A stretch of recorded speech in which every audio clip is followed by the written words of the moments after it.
The hero of our story is a vampire who met a humiliating end, mocked in his final moments. However, he was sent back in time to the past. Armed with his knowledge of the future, he decides to gain power and rewrite his destiny. How will he achieve this? And what challenges lie in his path? That is what we will discover in today's story.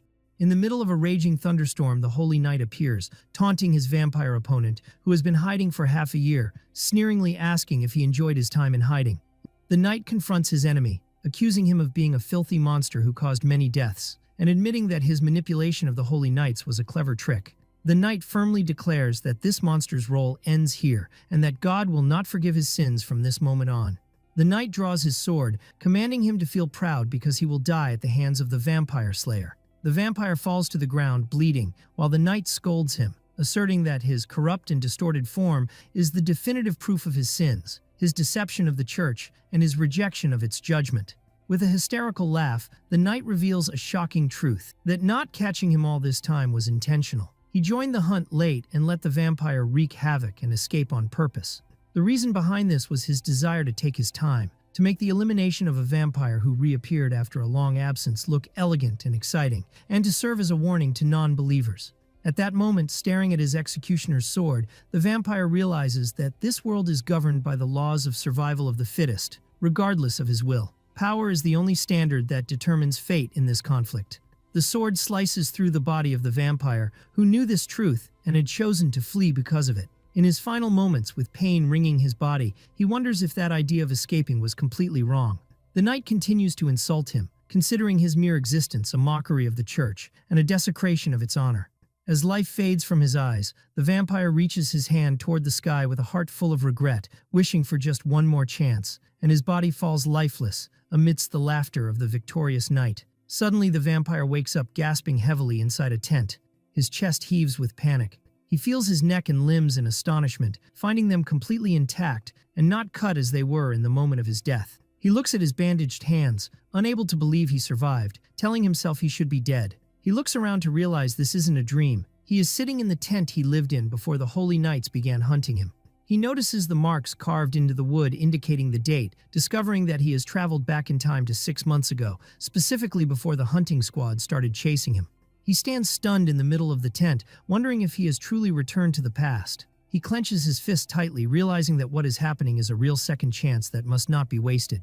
The scene shifts to a remote forest near the village of Broadwin, where humans do not tread.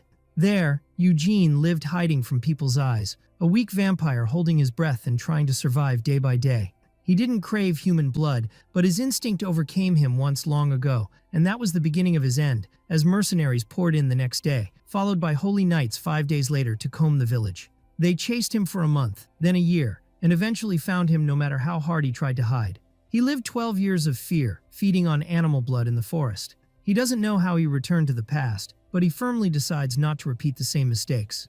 Eugene runs, determined that even if he dies, he won't die hiding in weakness. He must become strong enough to stop them from killing him, even if they find him. Under the green moonlight, he decides to change his survival strategy and start using vampire magic. Eugene explains the fundamental rule of vampires: their ability to absorb power by drinking blood. The stronger the blood's owner, the greater the power gained. Suddenly, his expression changes as he senses an imminent danger approaching him in that dark forest. The water's surface breaks to reveal the Forest Lord, a massive monster with terrifying jaws rushing toward Eugene. Eugene stares at the monster in shock for a moment, then moves quickly to dodge the attack, bitterly realizing that his current weak body allows him only to evade with great difficulty. He decides he only needs to inflict a minor wound on the monster's body, as that will be enough for him to absorb its blood and gain power. Eugene leaps into the air, attacking, abandoning his old style of survival which relied on hiding his presence. He realizes his previous method failed, so there is no need to hesitate now. He strikes with his sword with all his might, driven by a desperate desire to gain power. But the shock comes when his sword bounces off, broken against the hardness of the monster's skin, which responds with a crushing tail strike. Eugene's body flies through the air to crash into the water with force, blood bleeding from him. As the monster attacks again, Eugene wonders if he underestimated the power of this wanderer. Wanderers are creatures that roam the wild and are not limited to demonic zones.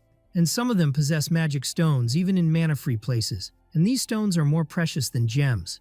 Eugene realizes that finding a magic stone could tip the scales in his favor. But the difference in power between him and the monster is too vast. Eugene takes another crushing hit, admitting inwardly that he underestimated the opportunity given to him. He is certain this forest lord can end his life before he can even make a single scratch. As the monster clamps its jaws around him, Eugene thinks that perhaps he mistakenly believed another chance might come if he failed this time. But he denies that immediately, asserting he isn't that arrogant. As the monster swallows him, Eugene recalls his bitter memories, where he lived his previous life crawling, holding his breath, struggling only to survive. His eyes glow crimson red, and he decides this time to choose to fight to live. Radiant magic symbols appear on his body, and he screams internally, motivating himself to fight and win. His body transforms, and his muscles swell, certain that if he doesn't win now, no next chance will be granted. From inside the monster's belly, Eugene tears at its guts, clinging to the principle that there is no next after defeat, so he must seize victory with his own hands. He attacks the monster's magic stone. The monster's body explodes, scattering blood, and Eugene emerges, confirming the truth that survival has always belonged to those who stand on the blood of others. Amidst the scattered remains of the monster, Eugene remembers the promise he made to himself, that if given a second chance, he would not run away again, but would fight. Eugene stands under the moonlight in his new powerful form, his long hair fluttering, declaring his resolve to seize blood and victory. In the silence of the night, he stands alone after the battle, noting that he didn't just absorb the Forest Lord's blood, but absorbed its magic stone as well, granting him immense energy beyond all expectations. Eugene contemplates the floating corpse of the Forest Lord, noticing that the mana crystal it left behind differs in size and color from the usual. He realizes that the ability gained from this crystal gives him the potential to turn his skin into hard black scales. He deduces that thanks to these scales, he might be able to move freely during the day if he can completely block sunlight from his body. Eugene recalls his memories. He knew about the Forest Lord through mercenaries. The swamps weren't wide initially, but seasonal floods expanded them, causing the monster to appear and attack humans.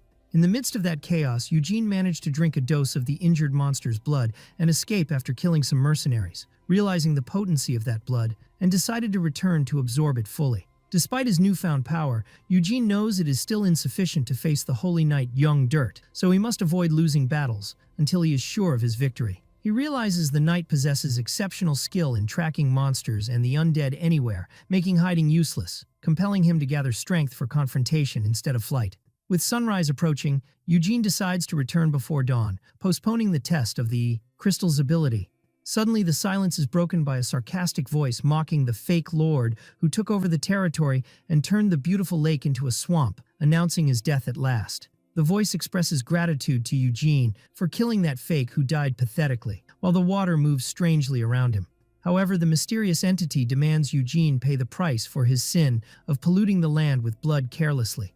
A water fairy appears, introducing herself as Miriam, the guardian of the lake, declaring this area her private territory. She threatens Eugene with the wrath of the forest and the land, threatening to tear him apart and curse him. Eugene ignores her dramatic threats and coldly asks for her identity, making her realize he didn't hear her grand speech because spirit sensing is a rare skill few possess. Miriam is stunned and confused when he repeats his question seriously. She confirms he can see and hear her, and shyly asks if he heard her calling him a bald vampire. She reintroduces herself formally as a water spirit named Miriam, who was the mistress of the place before the crocodile enslaved her 15 years ago. She tries to embellish the truth by describing herself as a strategic partner who purified the water to attract food for the monster, but ultimately sincerely thanks Eugene for freeing her and cleansing the place. Miriam praises Eugene's intelligence, believing the bald old man form she saw earlier was just a precise disguise to lower the monster's defenses, while Eugene notices one of the tattoos on his body has vanished. Miriam asks admiringly about the meaning of those tattoos, whether they are warrior symbols or names of victims, to which he answers he doesn't know. They were always there. He explains he was born a vampire, and the last thing he remembers of his origin is the presence of 10 tattoos on his body. He had no memories of his early days and was content living a quiet life without thinking about himself. Eugene wonders if the tattoos are marks or seals that unlock over time, then decides to leave, ordering Miriam to protect the forest, which shocks her due to his quick departure after finding someone to talk to. She follows him, complaining about boredom and the scarcity of those who see spirits, trying to convince him to stay to purify the swamp, which will take a long time. She offers him clean water as a gift for a pale, handsome man, claiming fairy water tastes amazing. She spits water from her mouth and asks him to taste it, but Eugene looks at her with disgust and orders her to back off. Miriam pursues him persistently, offering to purify water or make more in strange and gross ways, calling him Mr. Nightwalker to stop. Several days later, night falls on the village of Broadwin. Panic ensues when a villager rushes to call the chief, announcing the appearance of the red-eyed monster. The villagers gather in fear and tension, only to discover that what they thought was an attack was nothing but a huge pile of various hunted game left for them, leaving them wondering in amazement at the abundant amount of meat and if they can really take it all. The villagers wonder in confusion what is going on in the mind of that red-eyed monster, as he usually brings them hunted animals once every 2 weeks. But it isn't time for this visit yet. This monster, who lives at the foot of the mountain far from the village, has remained there for the past 10 years without posing any significant threat to the residents. Although the village chief cannot read the creature's mind, he nervously agrees when Eugene asks permission to enter the village for a moment. When he first appeared a decade ago, terror struck everyone's hearts. But over time, given his commitment to paying taxes in the form of dead animals, a strange relationship developed where everyone ignored him and left him alone. The chief stammers a welcome to the guest he hasn't seen in a long time, and everyone is surprised when Eugene reveals his face. With a calm smile, he tells them that after long isolation, he has fully recovered from his illness, and came today specifically to share this good news. Eugene expresses gratitude for the great help he received from the village, showing a sincere desire to return the favor. As the villagers look on in astonishment, he asks them not to hesitate to call him anytime they need him if any misfortune befalls them. He bids them farewell with a charming smile, emphasizing his offer to help, then leaves amidst an aura of light that leaves everyone in a state of shock and fascination. The villagers begin to wonder if that monster who lived in the forest is actually a half-elf or an exiled noble, as he always wore a mask, and they never imagined he possessed such handsomeness. On the way back, Miriam the fairy asks Eugene in surprise why he gave all those spoils to the villagers and what he is planning. Eugene answers while walking in the forest that, while vampires may be associated with blood and massacres, in the human world, revealing one's face is an important proof of goodwill. Miriam objects, asking if he plans to make friends with them instead of eating them, especially since he previously stated his intention to leave within days, making getting involved with them pointless. Eugene stops for a moment to admit to himself that he was wrong to think nothing tied him to this place and that he cannot stand by as a spectator to what will happen soon.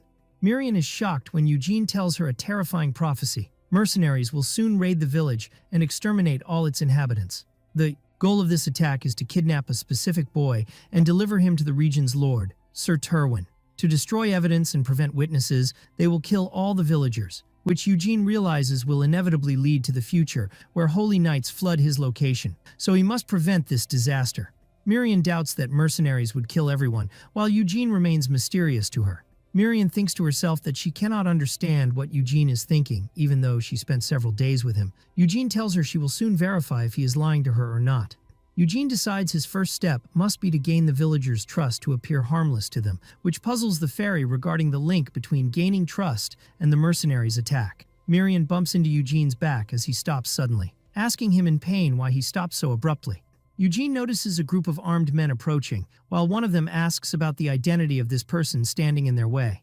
The mercenaries think he is just a villager because of his simple clothes, which confuses their plan to ambush the village. One of them notices Eugene's excessive handsomeness for a man, but they decide to get rid of him quickly because he is alone and carries no proper weapon, and for fear he might scream and expose them. Without warning, one mercenary rushes from behind wielding a huge axe to kill him, while Miriam screams warning Eugene, who prepares to use his power to counter the treacherous attack. In the blink of an eye, a red eye glints in the darkness, and Eugene moves with lightning speed, delivering a slashing blow that spills blood, beginning the execution of the plan he resolved upon. In those moments, Eugene recalls his conversation with the fairy Miriam, where he emphasized the necessity of gaining the villagers' trust at any cost. So as not to arouse suspicion around him, Miriam is surprised when Eugene manages to eliminate the opponent with a single blow. Eugene stands with blood covering his face and clothes, declaring his death sentence upon all these mercenaries, confirming he will leave none of them alive. Panic strikes the mercenaries' hearts upon seeing his supernatural abilities, and one screams warning the rest that this person is not human, but a vampire. One attempts to regain control of the situation, shouting at them not to be afraid, reasoning that being a vampire is good. If they hand him to the church alive, they will get a huge reward, then rushes to attack with his giant sword. But shock covers his face when Eugene blocks the sword blade with his bare hand, gripping it with supernatural strength. With a swift move, Eugene bypasses defenses and deals a bloody blow to his opponent. The mercenaries realize they are not facing an ordinary vampire, so they decide to settle for getting his corpse at least. Attacks rain down on him from all sides, and one covets cutting off his head. However, Eugene moves among them like a ghost, tearing their bodies apart one by one, prompting one to describe him as a demon, while another warns his comrades against rushing him recklessly. A huge bald mercenary advances carrying a spiked mace, threatening to crush Eugene. Eugene blocks the heavy blow with his hand, stunning the mercenary for stopping his attack. Eugene notices the sun has begun to set, granting him absolute advantage. He breaks his opponent's weapon and ends his life with a crushing blow, declaring that the night is his own time. Eugene stands amidst scattered corpses, thinking this is the most suitable time to hide the traces of blood. The remaining courage of the mercenaries collapses, and they scream in terror, calling for a group attack on him as a monster that cannot be faced individually. Shortly after, the villagers arrive carrying torches, led by the village chief, with looks of shock on their faces. The chief asks in amazement, looking at the torn bodies, how something like this could happen. One villager vomits from the horror of the scene, while the chief asks Eugene suspiciously if he did all this with such brutality. Eugene denies the matter coldly, claiming he found the scene as is while returning from checking his traps in the forest. Eugene points to the bodies, explaining that the mercenaries were ambushed on their way to raid the village of Broadwin, then highlights with his hand the real culprits from his point of view. The villagers gasp upon seeing corpses of black wolves lying among the dead. Eugene weaves his lie skillfully, claiming the wolves were in large numbers and devouring the bodies when he arrived, so he killed some, while the rest fled and might be watching them now, leaving the chief amazed at his ability to kill these known dangerous beasts alone. One villager examines the bodies to confirm to the chief the presence of clear wolf claw marks on them, which initially exonerates Eugene. Another villager confirms the matter, noting that all the dead were attacked by wolves. The chief feels ashamed and apologizes to Eugene for doubting him, and Eugene accepts the apology graciously. Eugene asks about the fate of the bodies because he couldn't leave them like that, so the chief decides to bury them in the village, while Miriam whispers, mocking Eugene, who lies in every word he speaks. In reality, wolves were not the perpetrators. They appeared after Eugene finished off the mercenaries, so he killed the wolves too. Then he used the jaw of a dead wolf to intentionally inflict wounds and bite marks on the mercenaries' corpses to weave his story and hide the truth of his massacre.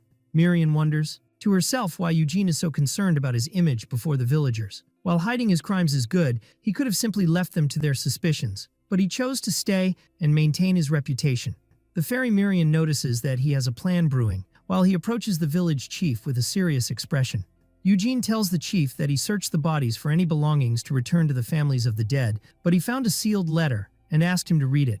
The chief examines the letter with trembling hands, immediately recognizing the seal on it, confirming it is the seal of Lord Terwin, the ruler of the region. The chief's eyes widen in shock as he reads the content of the letter, unable to believe what his eyes are seeing, asking in a hoarse voice if this is true. Suddenly, the chief turns toward the villagers, shouting and looking for a boy named Villied, and someone answers that the boy is inside the village. Meanwhile, Villied appears simply eating his food inside one of the houses, while the letter reveals a dangerous secret, that this boy might be the illegitimate son of Lord Terwin. The village chief then realizes that these mercenaries didn't come for random looting, but were on a specific mission to target that boy, leaving him stunned to discover that a noble had been living among them all this time. The scene returns to the battlefield a short while ago, where the mercenary captain stands astounded by the immense power with which Eugene is annihilating his men. Eugene moves with lightning speed among the mercenaries, tearing their bodies apart with his hand without leaving them a chance to react. The mercenaries realize that attempting to flee means certain death, so one of them screams, motivating the rest to fight instead of hesitating. They try to gather their courage, convincing themselves that no matter how much of a monster he is, he only has 2 arms and 2 legs, and they rush to attack him all at once. The mercenary captain finds himself unable even to run due to his injury and terror, cursing his bad luck that revealed this monster to him at this specific time. He advances toward Eugene with steady steps from behind, but Eugene delivers a devastating kick that crushes his armor and knocks him to the ground. The captain's body flies to hit a massive tree trunk with force, and he coughs blood from the severity of the pain. The captain crawls on the ground amidst the bodies of his men, begging Eugene to stop killing. The captain asks in a voice filled with terror if Eugene had been waiting for them from the start, and why he targeted them specifically. He tries to justify their position, claiming they were only trying to do their job. Eugene interrupts him with a terrifying look and glowing eyes, demanding to know the nature of this work, and clearly declaring that this village belongs to him. The captain apologizes in panic, assuring him that he didn't know the village belonged to him, and that they didn't come to hunt vampires or his kind. The captain reveals the truth, explaining that the illegitimate son of the Terwin family is hiding in that village, and that people thought he was missing while he was concealing his identity there, and their mission was only to search for him. Eugene accuses the captain of lying skillfully, pointing out that there is no reason to bring such a large number of mercenaries for a mere simple search mission. Eugene presses him with the question of whether they plan to wipe out the entire village, to which the captain replies with a disturbed denial, then admits that Eugene isn't entirely wrong in his deduction. The captain confesses that they weren't hired by the patriarch of the Terwin family himself, but the clients were Kamara Terwin and Verthil Terwin.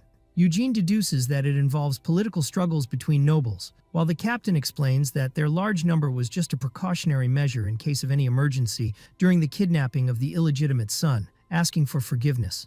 The name Verthil Terwin falls on Eugene's ears like a thunderbolt, for he knows this name well. He is the leader of the Vampire Hunter Squad, and the knight who chased him previously alongside the holy knight Jung Dirt. Eugene analyzes the situation quickly, realizing that Verthil, as a knight, wouldn't have ordered mercenaries to commit a public massacre, but the decision to exterminate the village came from the mercenaries themselves to cover their tracks. Eugene now realizes the real reason the Holy Knights found him in his past life. It wasn't due to a mistake of his, but because the disappearance of an entire village prompted a large-scale search campaign that led them to him. The captain continues his pleas, claiming he thought it was a good opportunity to make money, and that he would never have done it had he known of Eugene's presence there. Eugene orders the mercenary captain to leave, coldly warning him about the wolves on his way back, which surprised the captain, who didn't expect to escape with his life. As the captain stammers words of thanks and gratitude for this unexpected mercy, thinking Eugene has spared him, Eugene sends his head flying with a swift lightning strike, ending his life in a single moment. The fairy Mirian is stunned by his killing of the man so simply, but Eugene justifies his deed by stating that the mercenary knew his reality as a vampire, and he cannot allow him to live and spread this secret. He adds coldly that the wolves surrounding them are drooling with hunger, and it is time to feed them. Eugene returns to the villagers to finish weaving his lie, telling the chief that the dead mercenaries were merely guards who came to escort the boy Vilid to the castle, which shocks the villagers. The villagers remember that Vilid came to their village 8 years ago and lost his mother last year, and terror strikes their hearts at the thought that the guards assigned to protect him were all killed. Eugene intervenes, offering his services, confirming he can accompany the boy and protect him all the way to the city, utilizing his long experience living in the forest and avoiding monsters. The chief hesitates to accept the offer, noting that they cannot ask such a thing of a stranger they used to fear. Eugene smiles confidently, declaring that a knight never refuses an opportunity to offer help, which makes Mirian mock his stiff face and ability to lie fluently in secret. Confusion spreads across the faces of the villagers, and Mirian, upon hearing the word knight, Mirian wonders in astonishment what he means. Boldly, Eugene formally introduces himself as Jan Eugene of the noble Eugene family, apologizing for his delay in introducing himself, while Mirian whispers in disbelief at his audacity to impersonate nobility. The power dynamics in the village flip immediately, as villagers scold one another for their previous rudeness to Sir Eugene, who turned out to be a noble and not a monster. Mirian whispers to Eugene that his lie has crossed the line, but he reassures her with a sly smile, explaining that these simple villagers have never seen a noble in their lives, so deceiving them will be easy. Eugene realizes that even if he feigns nobility, no one here possesses the ability to distinguish the truth. The villagers gather around him eagerly, inventing justifications for his long isolation in the forest, wondering if it was part of harsh night training or to recover from battle wounds. Eugene plays along with their conversation, confirming he cut ties with people due to special circumstances, so they become convinced that his hunting skills stemmed from his training as a knight. The chief apologizes sorrowfully for the village's poverty and their inability to reward him as befits his status, but Eugene shows humility, asking only to stay the night to rest. The chief welcomes him with great warmth, considering hosting a night in his humble home a great honor. The next morning, Eugene looks out from the window of the wooden house in the middle of the forest. He looks at his hand, invoking the skin reinforcement ability he acquired from the Forest Lord. He notices his skin turning into hard black scales, realizing that covering his body with these scales will block sunlight from him to a great extent. Eugene decides to use this ability to facilitate his journey during the day and reduce trouble. Mirian appears to mock him again, describing him as an ignorant vampire, claiming knighthood when he can't even read. Eugene ignores her mockery, explaining that he will leave this place soon anyway, and asks her to speak in a flowery manner that serves his current goal. Miriam is amazed by his sudden transformation from isolation to making friends and accepting quests. The villagers come to inform him of their readiness to leave, so Eugene points to them proudly to Miriam, explaining how he gained a prestigious social status overnight. He explains his philosophy to her that humans trust authority and status more than flowery words. If you put status first, you can reduce 100 lies to just 10 and have them believed. As Eugene covers his face with the mask, he realizes deep down that this trick worked on them because it is a remote and simple village, but real nobles won't believe such a fabricated lie so easily. Eugene decides to turn his lies into reality, relying on the trust he has built with his good deeds so far. The village chief reads an explanatory statement written by Eugene to present to the boy Villied, while Eugene realizes inwardly that wrapping the lie with real abilities is the way to make everyone believe him. Villied introduces himself respectfully, expressing his anticipation of Sir Eugene's guidance during their journey.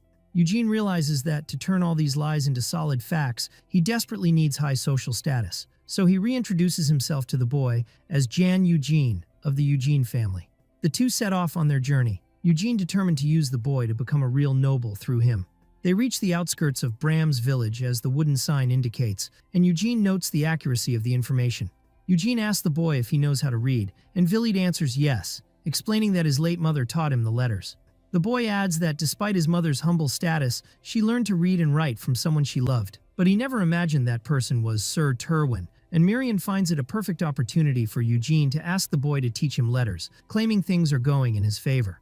Villied is stunned and confused by the request of a knight who cannot read or write, so Eugene tries to salvage the situation quickly.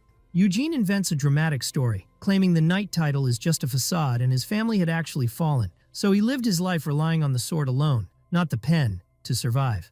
Villied believes the story with emotion, while Eugene cements his own philosophy. To make them doubt, then believe. Once you gain someone's trust, that trust becomes a thick shield covering any lie.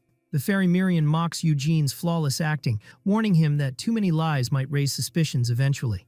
But Villied's looks full of trust confirm he swallowed the bait and believed Eugene, completely without an atom of doubt. The boy apologizes sincerely to Eugene for his previous suspicions, admitting he was wary of him because the villagers described him as a monster instead of a noble. He blames himself for the prejudice, believing his judgment was clouded by those rumors. Villied decides to judge only by what his eyes see instead of rumors, making excuses for Eugene that perhaps he neglected studying due to his warrior background. Villied offers to teach him secretly whenever the chance arises, so as not to cause him embarrassment in front of others. As the boy asks to know more about Eugene's past, a treacherous arrow suddenly flies past his face. Villied screams in terror and falls to the ground, while Eugene notices the attack coldly. Bandits appear from among the trees, and one mocks his colleague for failing to draw the bow correctly and hit the target. Villied trembles in horror looking at them, wondering if they are thieves. The thieves underestimate their opponents based on their appearance, believing the matter will end quickly and easily. They order Eugene and the boy to put down the luggage and empty their pockets immediately, threatening them with death if they don't hurry. But Eugene draws his sword in the blink of an eye, ready for confrontation. He moves with supernatural speed, closing the distance between them, and sends the leader's head flying into the air, while Villied watches the scene in total amazement. One of the thieves screams, calling for his leader, after Eugene surprises them with a sudden bloody attack. Eugene moves lightly and gracefully just as he wanted, enjoying his ability to fight. One rushes carrying an axe while screaming insults at him, so Eugene moves with lightning speed and separates his head from his body. Eugene continues slaughtering his enemies with a series of cutting strikes as blood scatters around him. One thief screams for help seeing his comrades falling, but Eugene moves with lightning speed and pierces his chest. Eugene wonders coldly as he slaughters them why humans try to kill and rob those weaker than them. While stabbing the neck of one, he wonders if the appearance of weakness justifies torture. As the thief breathes his last, Eugene asks the boy Villied if learning to read will help him understand this cruel human nature. Villied watches the scene with eyes wide with horror, remembering his promise to judge with what his eyes see. Eugene tells him coldly that he is free to believe what he wishes, but he promises him that not a single drop of blood will touch him. The two finally arrive at the bustling city market, where vendors call out their goods. Eugene notices an argument between a merchant and a customer about prices and the quality of goods. Miriam flies happily through the crowd, while the boy warns Eugene of the need to be careful when shopping here.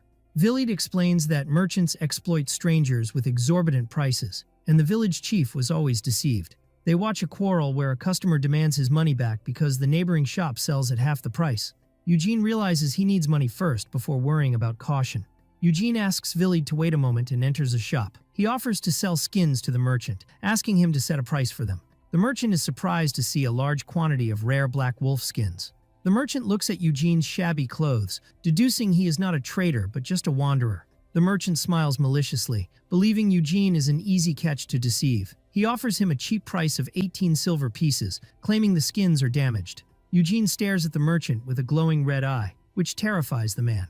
The merchant stammers, saying wolf skins are available in limited quantity and are rare goods, so he will raise the price a little. Eugene approaches him with a silent threat. The merchant turns his head in fear of his gaze, asking him internally to express his dissatisfaction with words, not scary looks. The merchant laughs nervously, telling Eugene he will give him a good price, since it's his first time here, raising the price to 23 pieces. Eugene hums in a low voice, so the merchant thinks he is still unsatisfied. The merchant raises the price again to 25 pieces. The merchant breaks down and raises the price to 27, then to 28 pieces. Amidst Villied's amazement, Eugene presses with a louder voice, so the merchant asks in terror how much this monster wants. Finally, the deal settles on 30 silver pieces, which is the maximum the merchant can pay, and Eugene agrees to that. Eugene exits, having bought new, elegant clothes. He looks at a written sign, realizing that letters still look like worms to him despite learning the basics from Villied. Miriam comments on his new clothes looking decent, thinking they are worth that money. Eugene tells her the merchant was a generous person, even though it was his first time buying and selling. Miriam mocks Eugene's description of the merchant as generous, pointing out he was just a pushover. Miriam's eyes shine with greed seeing the 30 silver coins, while she regrets that Eugene didn't press more to convince the merchant to sell more expensive silk, commenting that he missed a winning deal. Eugene explains he only needs clothes to cover his body completely to block sunlight, so Miriam scolds him, mocking his dreary lifestyle, believing he should enjoy life more instead of hiding all the time. Miriam starts narrating her fantasies about the life of noble vampires, living in luxurious castles, wearing silk and drinking fresh blood in wine goblets, emphasizing that ambition is necessary to rise in this world. Eugene is surprised by her vast knowledge even though she lived in a swamp, so Miriam reminds him she is originally from the spirit world and heard many stories from elders who visited the human world and returned with priceless wisdom. Miriam advises him on the necessity of learning the imperial language and ancient runes, for since he will live for at least 200 years unless killed, he must learn everything. Eugene suddenly asks her if she can read, and she answers with complete honesty, no.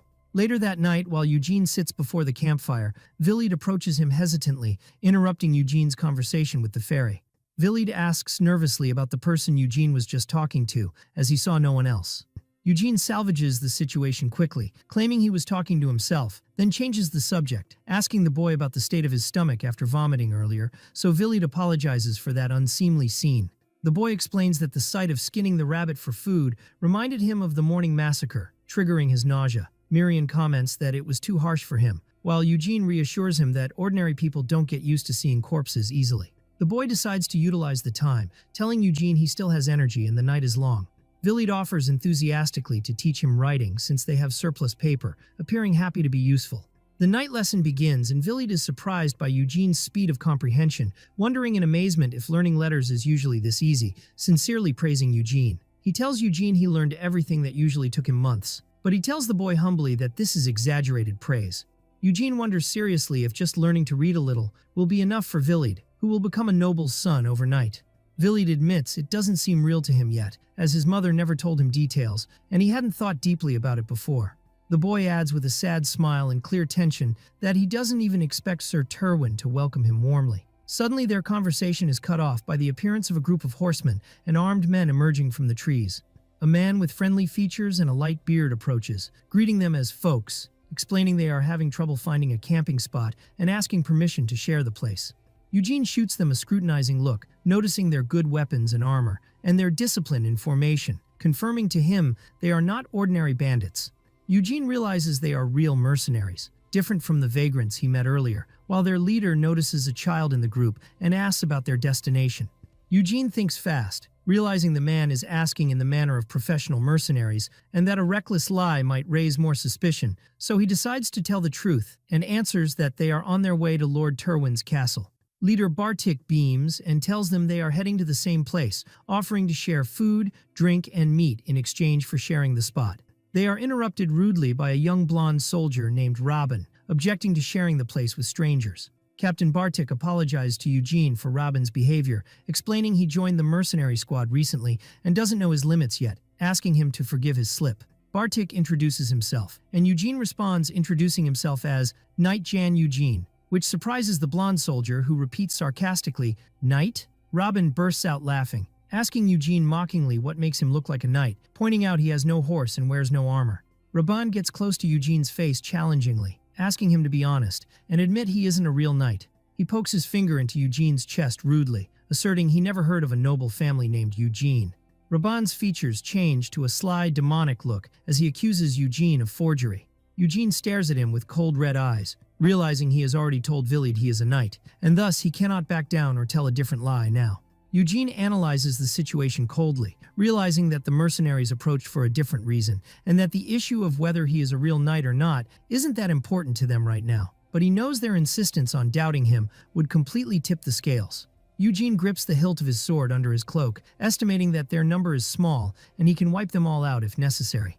Leader Bartik notices the killing intent and the shift in the atmosphere, so he calls out quickly and firmly to his reckless subordinate, Robin. With a sudden lightning-fast movement, Bartik delivers a powerful punch to Robin's face before he goes any further, while Eugene watches the scene calmly. Robin's body flies through the air from the force of the blow to hit the ground hard and violently.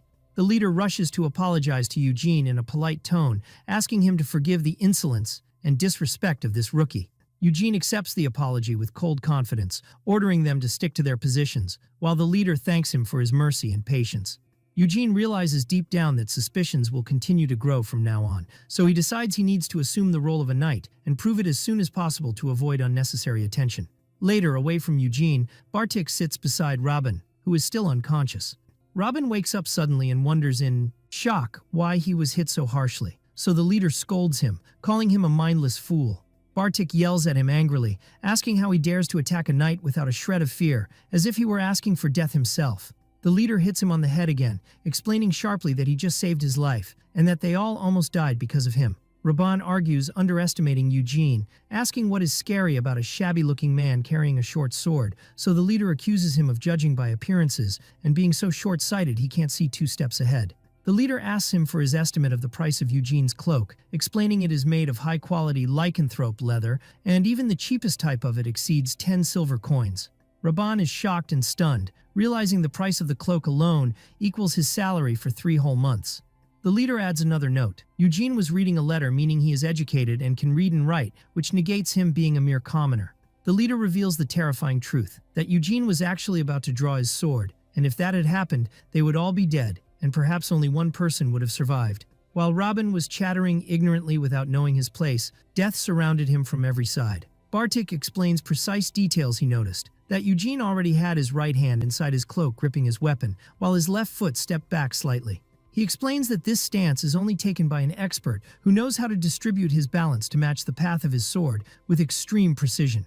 He confirms to him in horror that if he had delayed intervening by 1 second, Robin's head would be rolling on the ground, so Robin tries to act tough, stammering that the leader would have blocked the attack. Bartik looks at him with complete seriousness, explaining to him that he truly doesn't realize the extent of knights' terror and power. Knights are people who hold wooden swords for training from the moment they are born into noble families and dedicate their entire lives to learning the arts of killing. They dive into unknown dungeons and pierce through monsters' bodies without blinking or hesitating for a moment. They carve their glories and status by cutting down humans on battlefields, and only those whose hands are stained with that immense amount of blood catch the attention of nobles. In the end, after all this trouble and blood, they earn the title of knight. The leader explains that impersonating a knight is a major crime, and whether Eugene is a real knight is a problem, or a fake is a bigger disaster, because anyone who dares to claim that so boldly must be insane. Bartik asserts that no one dares to do that unless they are confident enough to bet their life on their sword, and the fact that Eugene revealed his identity at this age means he has reached a very high level of power. Robin asks, sweating with fear, if that means Eugene is stronger than the leader himself, and Bartik admits tensely that this is likely. The leader concludes his speech by saying Eugene mentioned he is heading to Lord Terwin's castle, perhaps because of the newly discovered dungeon, and since they are heading to the same place, they will inevitably meet him again, while Eugene's eye glints in the darkness watching everything. Eugene smiles a sly smile, realizing the title of knight carries more weight and influence than he imagined, which serves his plan perfectly. but he knows at the same time he needs more preparation to master this role. Eugene analyzes the situation with a strategic mindset, noting that, except for the rookie soldier he knocked down, the rest of the group are competent and respectable mercenaries, which raises a worrying question in his mind. Why did the Tion family hire scum like those he killed earlier when they have the ability to employ professionals like these? And why didn't they send their own private soldiers? Eugene feels there is a missing link and something suspicious going on in secret. The mercenaries notice Eugene approaching them, and Robin asks nervously why he is coming towards them.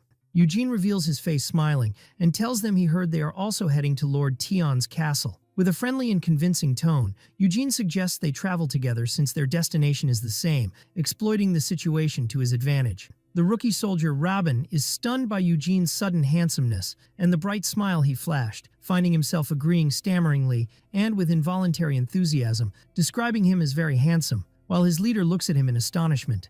The convoy reaches the village of Martila, a village belonging to the Twin Territory, where streets bustle with life and passers-by. Eugene walks through the crowds covering his face, feeling relieved that the mercenary group believed his lie and was convinced of him being a knight, granting him a golden opportunity to gather useful information during their shared journey. The fairy Miriam appears suddenly beside him, wondering curiously what will happen next, calling him Lord Eugene in a cheerful tone.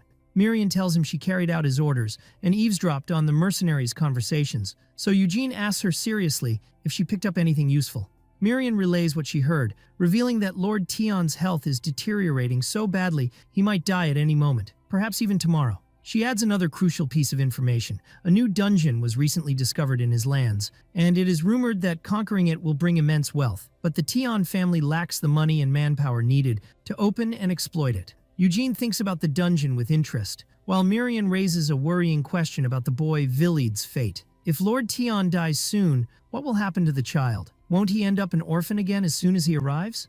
Eugene answers her with harsh coldness that this matter does not concern him, which angers Miriam, who screams at him, condemning his passivity and asking what they should do. Miriam points out anxiously that the boy might be killed like a dog by his brothers in the midst of the heirs' conflict, while Eugene looks at the silent Vilid amidst the crowd. Eugene deduces the real reason behind Lord Tion summoning his illegitimate son at this time, suspecting he simply wishes to see his child for the last time before his time comes. He says to himself that his fate and the boy's fate will change from now on in one way or another. Finally, they reach their destination, where Rose Castle, Lord Tion's residence, looms on the horizon with its massive, majestic structure. Eugene enters through the main gate, noticing the castle is much larger than he expected. Miriam flies around him in great fascination, advising him to climb the ranks quickly so he too can live in a luxurious castle like this. Eugene silences her, asking her to stop the nonsense and enter, while Vilid watches them, surprised by what Eugene is doing. A guard stops them sternly, demanding they identify themselves and the reason for their visit. Leader Bartik steps forward with a confident smile, introducing his group as mercenaries commissioned by the Balin Merchant Guild, so the guard asks about the identity of the rest. Before he can answer, a blond young man with arrogant features intervenes, introducing himself as Kamara, the eldest son and heir of the Tion family, asking coldly if the carriage behind them carries their goods. Bartik confirms they delivered the goods safely, so Kamara orders them rudely not to stand motionless and to start unloading immediately. Kamara notices Eugene standing away from the workers, so he asks him in a condescending tone about his identity and why he isn't moving to work with the others. Eugene steps forward steadily and calmly, introducing himself as Knight Jan Eugene, and points to Vilid, explaining that this child is with him. Suddenly, a firm voice interrupts them, calling Brother Kamara, scolding him, and inquiring what he thinks he is doing now, while Eugene and the heir turn toward the source of the voice. Eugene mutters that he knows this voice well, while annoyance is clear on Kamara's face. A knight wearing a red cloak and shining armor steps forward, asserting strictly that he repeated this many times, and that inspecting strangers is his duty as castle guard, while Eugene stares at him with intense focus. Eugene's features freeze under his mask as he listens to that familiar voice, telling himself it's impossible to ever forget this man's tone. His memory immediately takes him back to the painful past, where the general director of the vampire hunting unit appears in his memories, the person who found him for the first time when he was hiding. Eugene relives those terrifying moments, remembering that this man is the one who tortured and chased him relentlessly alongside Jung Dirt. It turns out the owner of the voice is Bertel Theon, the second son of the Tion family, and the family's direct knight, standing imposingly in his red cloak. Bertel directs his questions seriously to his older brother, inquiring what he is doing out here. Kamara replies with a side glance full of annoyance and sarcasm, asking if he has to submit a report on every little thing he does, hinting mockingly that Bertil's behavior suggests to everyone he is acting like the family's actual heir. Bertil's features change to annoyance, denying that is his intention. Eugene interrupts this family argument coldly, presenting a letter and informing them it is sent from Chief Jeb of Broadwin Village. Bertil tries to take the letter quickly, surprise on his face upon hearing the name Broadwin, but Eugene pulls his hand away. He hands the letter to Kamara, while staring at Bertil's face. Kamara reads the letter, his eyes widening in shock, unable to believe its contents, stating that the mercenaries were completely wiped out in a wolf attack, and that the child brought by this knight is the family's illegitimate son. Villied steps forward with trembling steps, introducing himself, so Kamara's features suddenly shift to a fake smile, welcoming him as their new brother. While Bertil looks at him with a cold and scary look, Kamara tells the boy that their father misses him very much. Bertil issues orders to the servants rudely, asking them to take the boy to clean him and dress him in decent clothes, while Villied looks at Eugene in fear. Before they move, Eugene intervenes suddenly, putting an end to the situation, which surprises Bertil, who stops looking at him in astonishment. Eugene demands firmly that the reward be discussed first, and conditions meeting Lord Tion personally. Bertil's eyes flare with anger, and he shouts immediately that this is impossible. Bertil explains in a sharp tone that his father's health isn't good right now, making meeting him difficult, and offers to pay Eugene the reward in gold coins in exchange for him leaving now.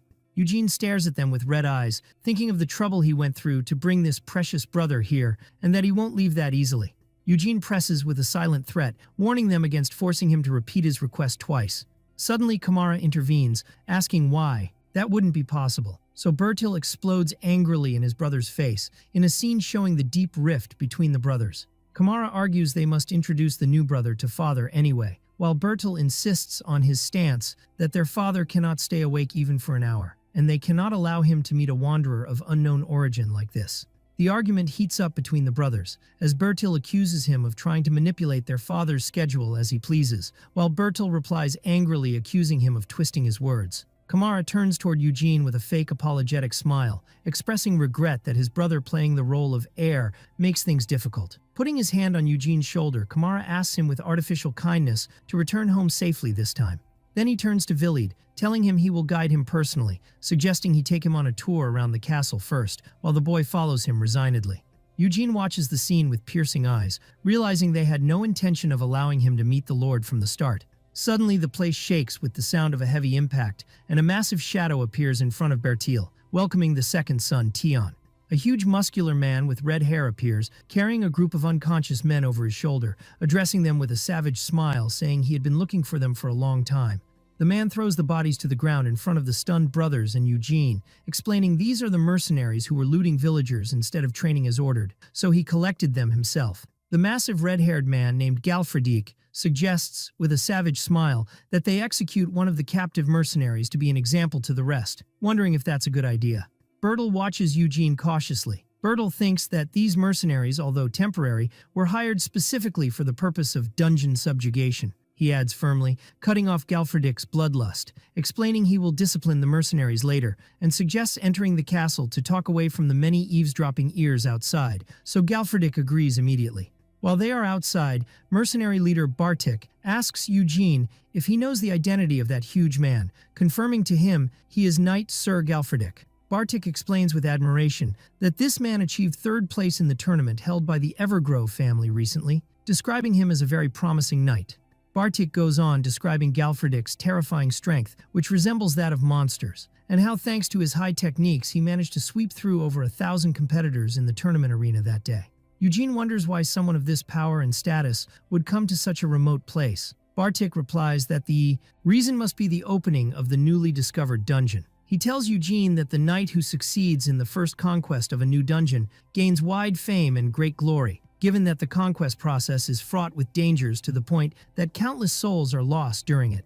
Bartik speculates that Sir Galfredik intends to use this achievement as a stepping stone to obtain a knighthood from a larger and more influential family. While Eugene mutters the word knighthood, thinking of his next step, Eugene turns suddenly to Bartik, reminding him that his current contract ends today, so the leader confirms that with a question. Eugene smiles a mysterious smile under his mask, asking Bartik to allow him to make a new request this time. That night, Kamara sits inside the castle looking at Bertil punishing the mercenaries, determined inwardly that he is the one who must open this dungeon, not anyone else.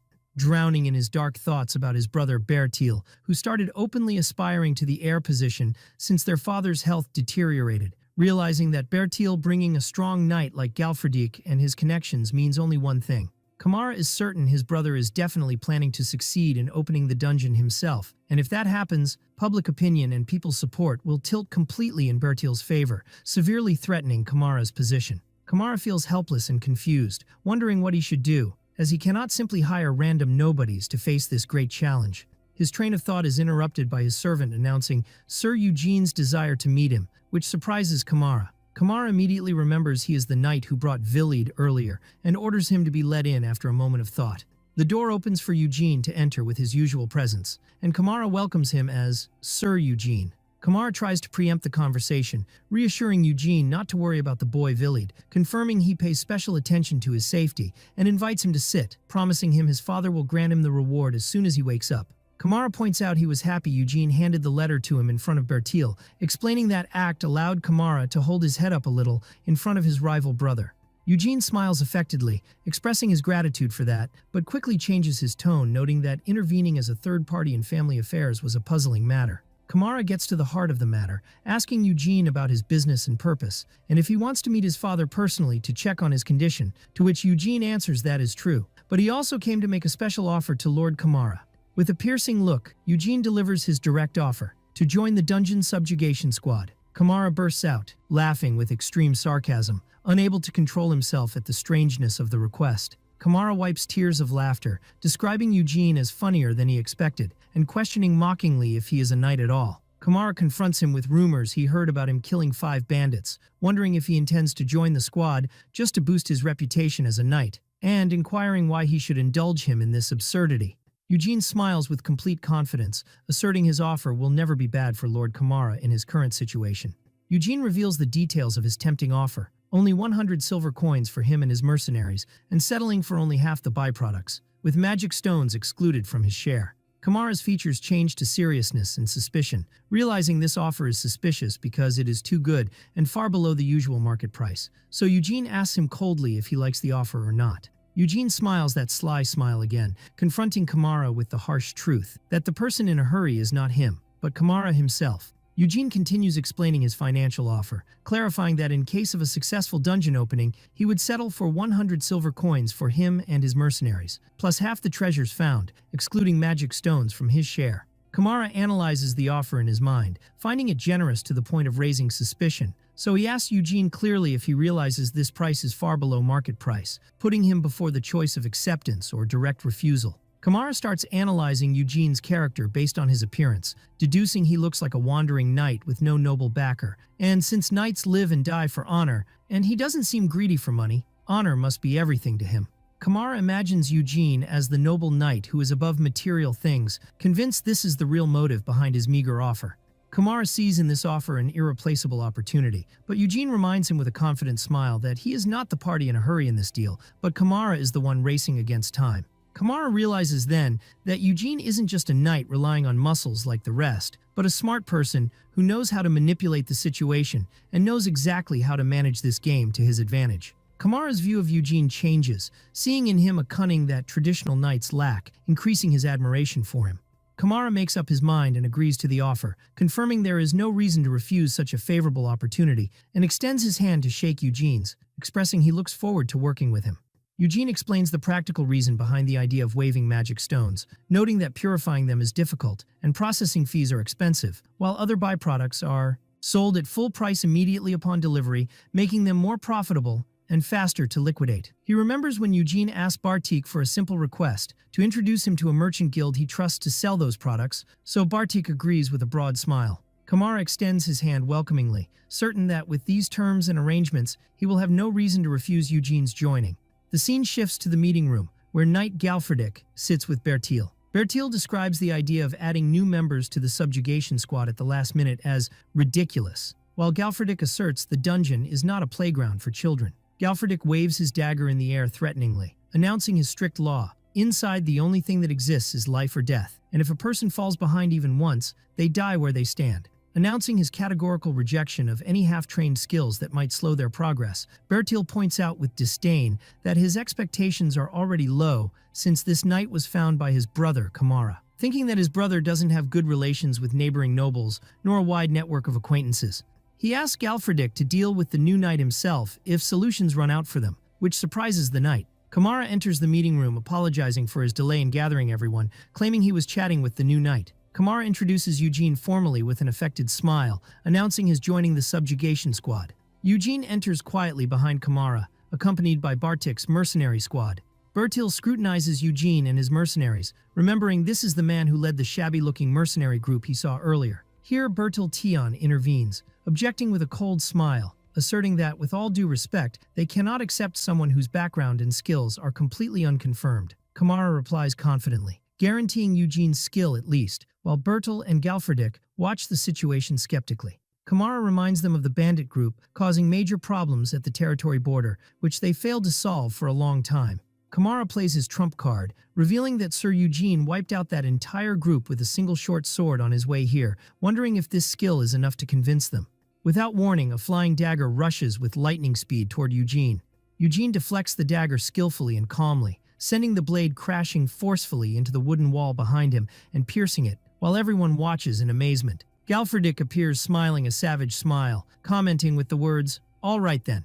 Galfredik apologizes with clear sarcasm for his rude words at their first meeting, but directs a veiled insult at Eugene, noting that his scar-free skin and lack of a tan suggest he grew up very spoiled. Galfredik stands at his full height in front of Eugene, his eyes shining with blatant challenge, asking him in a provocative tone if he minds showing them his skills, calling him young master.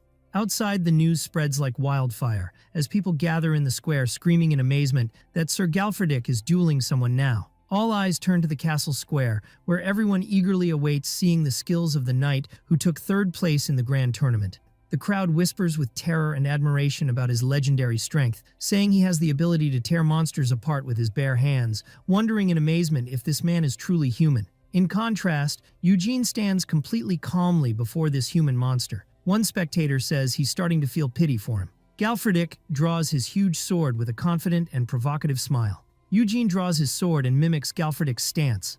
The referee loudly announces the start of the duel, and the bells ring declaring the beginning of the battle. Galfredik rushes in with tremendous speed, and swords clash against each other, causing sparks to fly in the air. Violent and fast blows follow, as Eugene skillfully blocks his opponent's heavy attacks, while fragments scatter from the intensity of the collision. Galfredik smiles with savage enjoyment as he provokes Eugene to face him.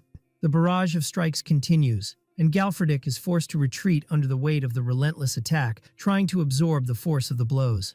The mercenaries watch the duel in amazement, and the rookie soldier wonders if Galfredik is being pushed back without a fight. But Commander Bartik corrects him intelligently, explaining that Galfredik is not being defeated, but is merely testing his opponent and sensing his style.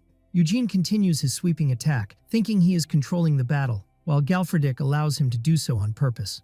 In those moments, Galfredik analyzes his opponent's style precisely, noticing that his swordsmanship is rougher and more random than he expected. He follows no specific pattern and has no clear fighting habits, making predicting his movements difficult. Galfredik concludes that this is not a style polished by traditional training, but a savage style of someone who grew up and was raised in the wild, relying on instinct.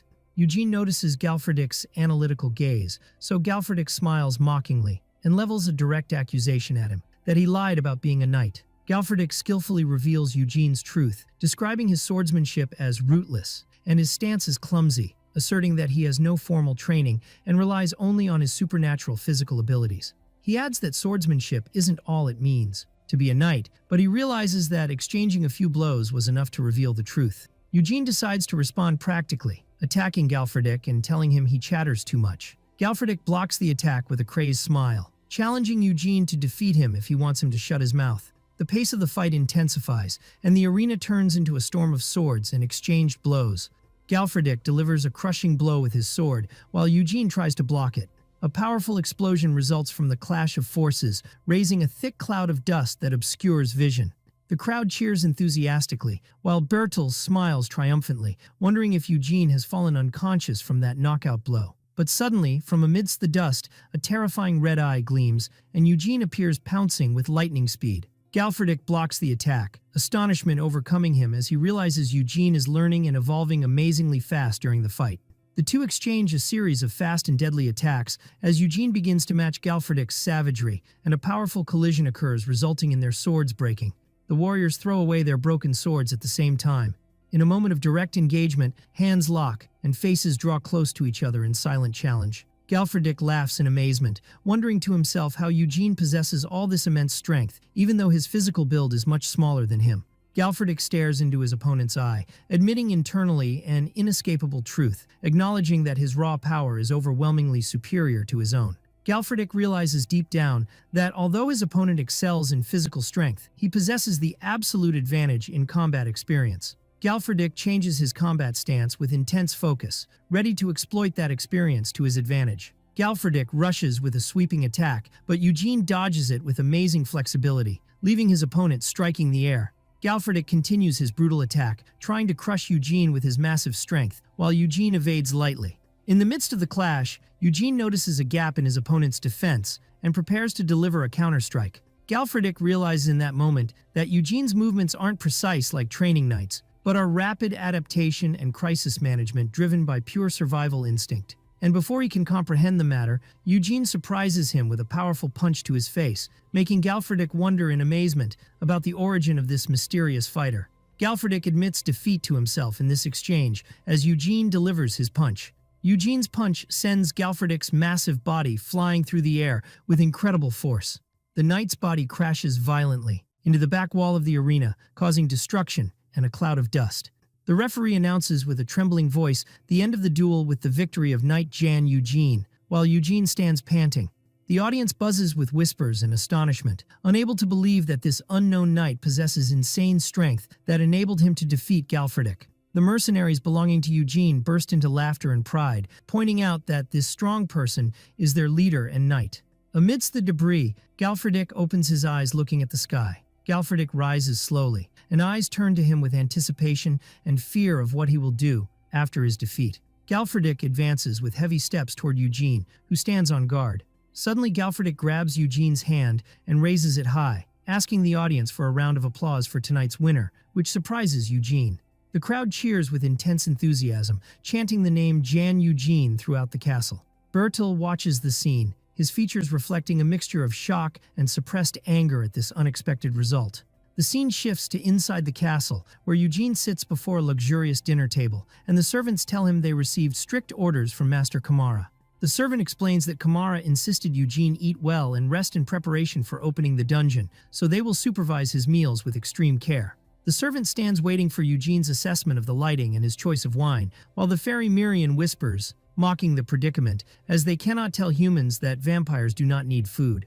Mirian wonders playfully if he will get a stomachache if he eats all this, so Eugene decides to act immediately, holding his stomach and feigning pain. The servants look at him with worry and confusion as he feigns sudden illness.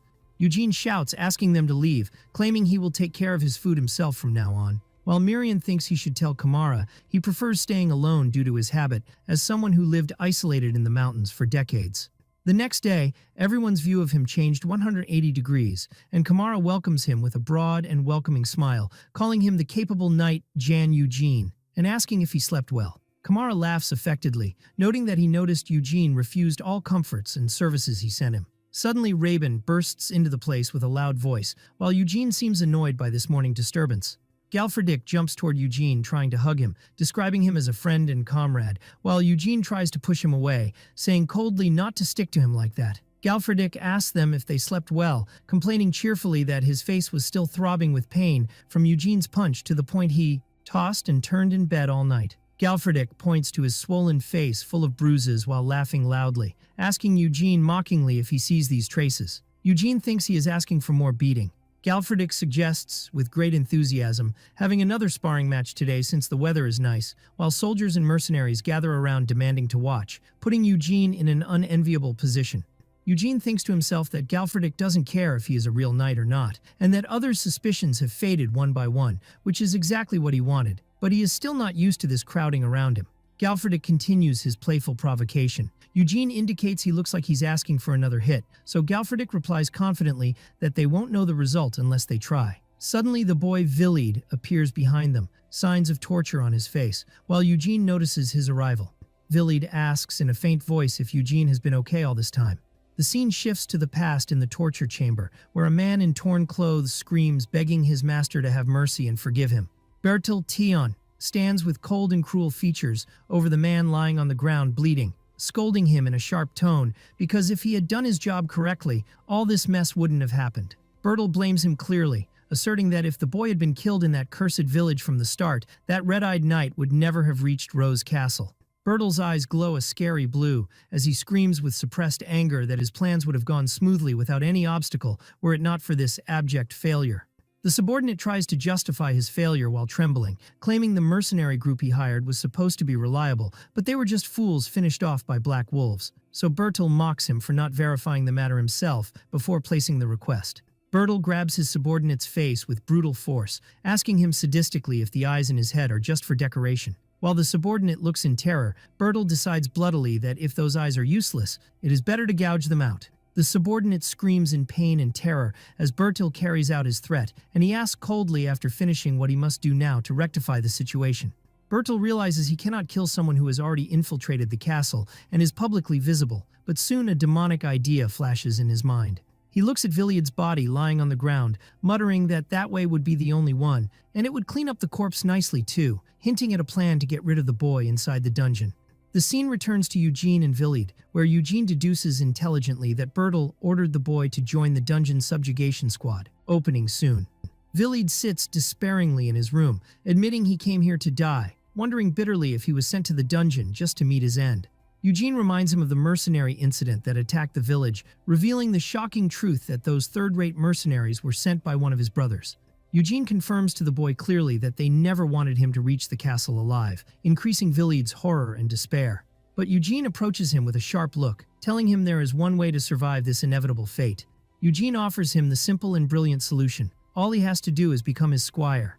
Eugene explains to the stunned boy that he has turned 16 and completed his coming-of-age ceremony, meaning he needs no guardian's approval and can choose his own path. Eugene puts him before two choices with no third. Either stay frozen in place, waiting for them to kill him, as is the case now, or choose to fight until the last breath of his life. The dungeon opening day arrives, and the squad stands before the massive gate locked with chains, realizing that since it hasn't been opened yet, no one knows what kind of monsters will appear. Galfredick takes command, explaining the plan based on the gate size. They expect low-rank monsters like goblins and kobolds, and medium monsters like trolls and spiders, warning that high-rank monsters are unpredictable, ordering immediate retreat if they appear. Galfredick issues orders to search the dungeon tunnels first, while porters whisper in the back, relieved to be just porters, hoping their blood won't be spilled this time. One porter plans to feign injury and stay back once weak monsters are dealt with, but his colleague calls him a fool, explaining that first raids are brutal and no one cares about the rear lines, and he doesn't deserve to die like a stray dog for a few pennies. The cowardly porter suggests fleeing if things go south, but suddenly receives a strong blow from behind. Bertil Tion appears among the porters, asking them with a terrifying look about the location of the bastard Villied, confirming he clearly assigned him to this spot to be among the porters. The porter wonders suspiciously if Bertil is talking about that kid Villied, pointing to him.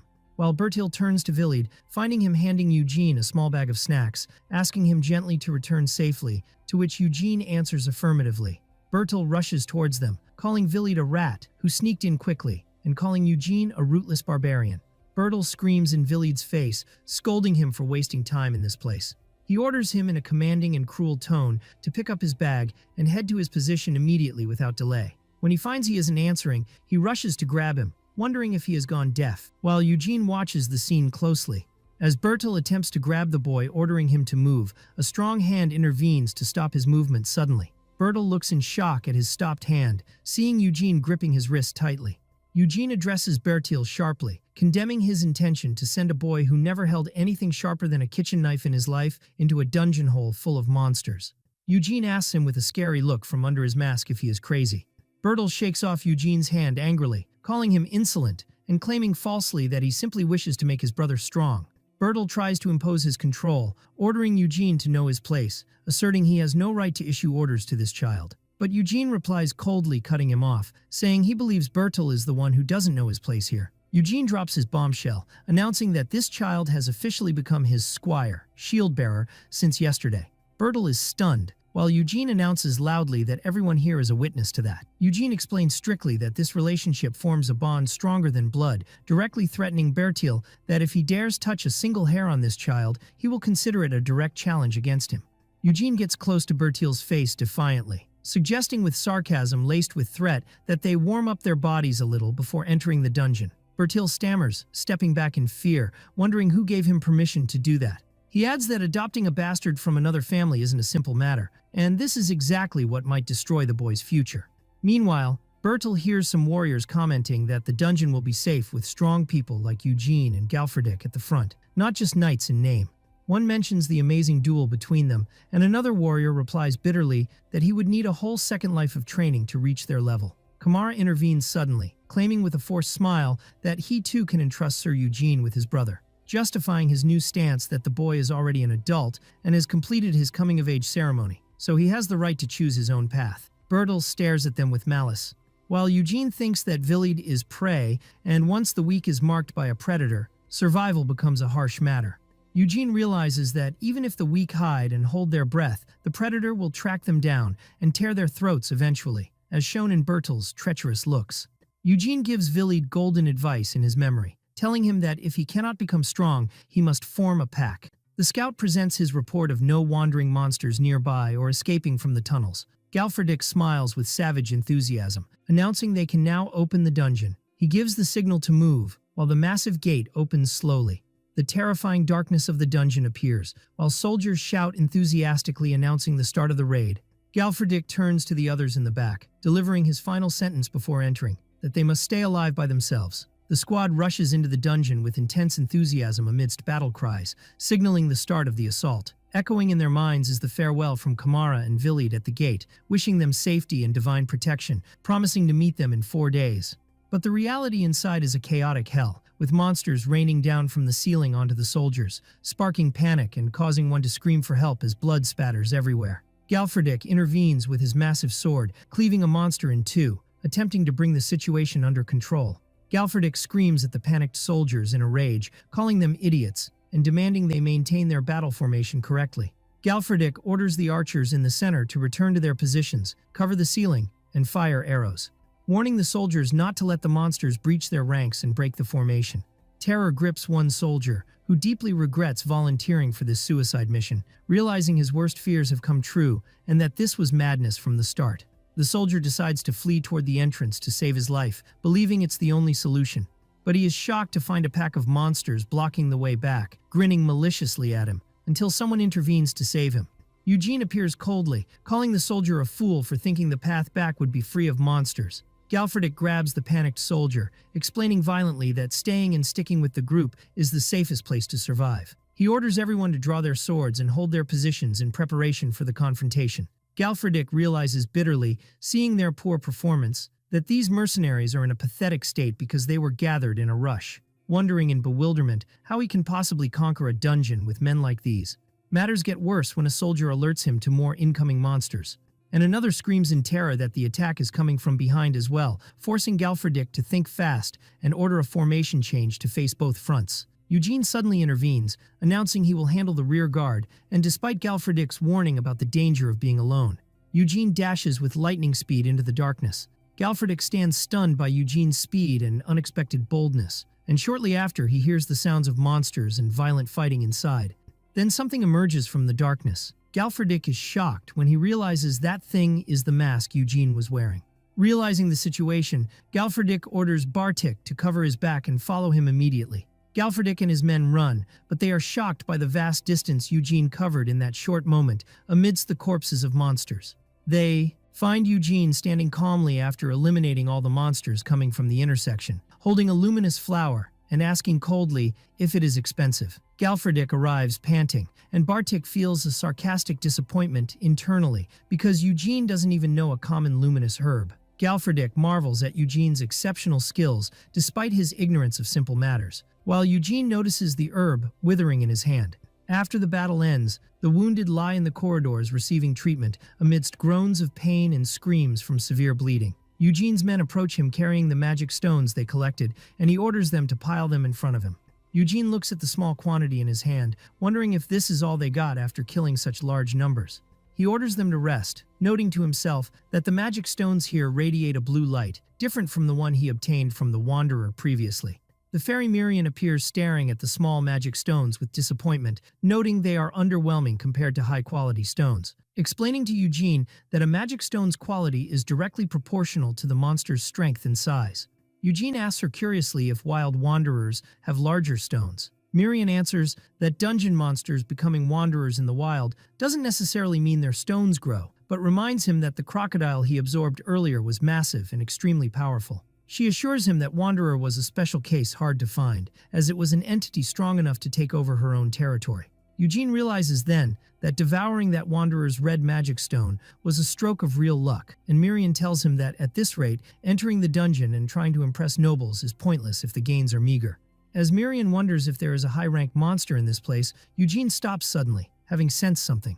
Meanwhile, Galfredik shouts at the soldiers who thought they would get a break, ordering them back into formation immediately because break time is over. Galfredik scolds the soldiers, calling them weak, and announces that he and Sir Eugene will take the vanguard, threatening anyone who flees without orders that they will pay the price later. Eugene looks at Galfredik in astonishment, thinking of the irony. This is his first time in a dungeon too, yet he is asked to take the lead, but decides he must step up because the mercenaries are less useful than he expected. Galfredik advances cautiously, realizing the incoming monsters are on a completely different level from those they faced so far. Galfredik signals to Eugene that the monsters controlling the dungeon for a long time were probably just using the goblins as pawns, and that those coming now are the true masters. A group of heavily armed orcs appears, confirming Galfredik's deduction that they are facing at least mid-rank monsters. He deduces that if they can deal with these, high-rank monsters will be waiting for them in the dungeon depths, while the soldiers swallow hard in fear. Eugene recalls the memory of that day, specifically the moment after he devoured the Swamp Lord's red magic stone, where he acquired a very important ability. His eyes glow red as he wonders curiously if he will gain another ability if he devours a similar magic stone again. He returns to reality and analyzes the situation precisely, telling Galfredik there are footsteps of over 50 monsters 100 meters away, with 3 heavier monsters behind them. Galfredik smiles with combat zeal, asking Eugene in a challenging tone if he wishes to try attacking himself this time. Without hesitation, he grabs a spear and throws it with maximum force. He delivers a crushing blow with his spear, splitting a monster's head open. Galfredik shouts at everyone, ordering an all-out attack, exploiting the chaos Eugene caused. Eugene moves among the orcs with incredible speed, tearing their bodies apart one by one. Galfredik orders the soldiers to follow Eugene and support him, and they respond enthusiastically. One soldier asks Eugene if they should join the fight, but Eugene is busy facing a massive orc appearing suddenly in front of him. Eugene dodges the giant monster's attack, then delivers a precise blow directly to its eye, blinding it. Eugene exploits the monster's scream and pain, moving flexibly to deal another blow, cutting off the huge monster's limbs. With a final decisive move, he plunges his sword into the monster's body, ending its life, as blood splatters on his face and clothes. On that day, before this majestic scene, the soldiers etched into their memories the image of the knight they had long admired. They watch Eugene crushing his enemies with overwhelming power. They describe his fighting style as an elegant duel, fair and honest, overflowing with unwavering nobility. They see in him a figure that never loses its dignity, unaware of the true savage nature lurking behind that mask. The soldiers realize in that moment that what they are seeing before them is completely different from the image of the knight they were used to. Instead of the usual nobility, Eugene looked like a ferocious beast reeking of blood and death, instilling dread in his allies before his enemies. After the battle ends, the soldiers sit exhausted amidst the orc corpses. Galfredik notices that most of the troops have lost the will to advance, not just because of physical fatigue, but due to the deep psychological shock from witnessing Eugene's brutality in combat. Galfredik decides inwardly that advancing further seems impossible, given the soldiers' miserable state. Galfredik suggests to Eugene to return now since they achieved the required goal and reached the quota, but Eugene turns to him. Eugene confirms coldly that he still has plenty of energy, and leaving now seems like a waste of an opportunity he doesn't know when will recur. Galfredik shouts enthusiastically, announcing that if Eugene wants to stay, they have no choice but to push forward with him too, trying to motivate the rest. But Eugene surprises him with an unexpected order, asking him to lead the subjugation squad and take them out of the dungeon immediately.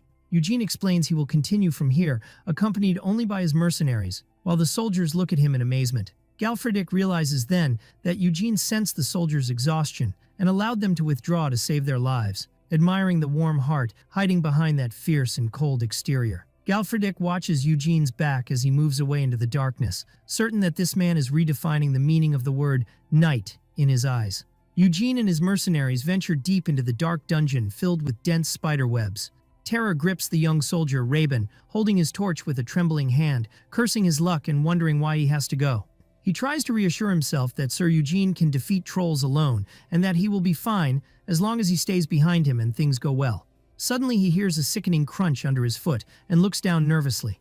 He discovers he stepped on a small spider, realizing with horror that they have entered spider territory. Suddenly hundreds of red eyes appear in the darkness as spiders surround them from all sides and block their path. The giant cave spider appears, a monster that lives in colonies and dissolves its prey with strong acidic poison before devouring it. Rabin screams in extreme panic as the monsters rush towards them in huge numbers. Commander Bartik screams, warning of their sheer numbers and suggesting immediate retreat, but Eugene shoots him a sharp look, asking disapprovingly what retreat means.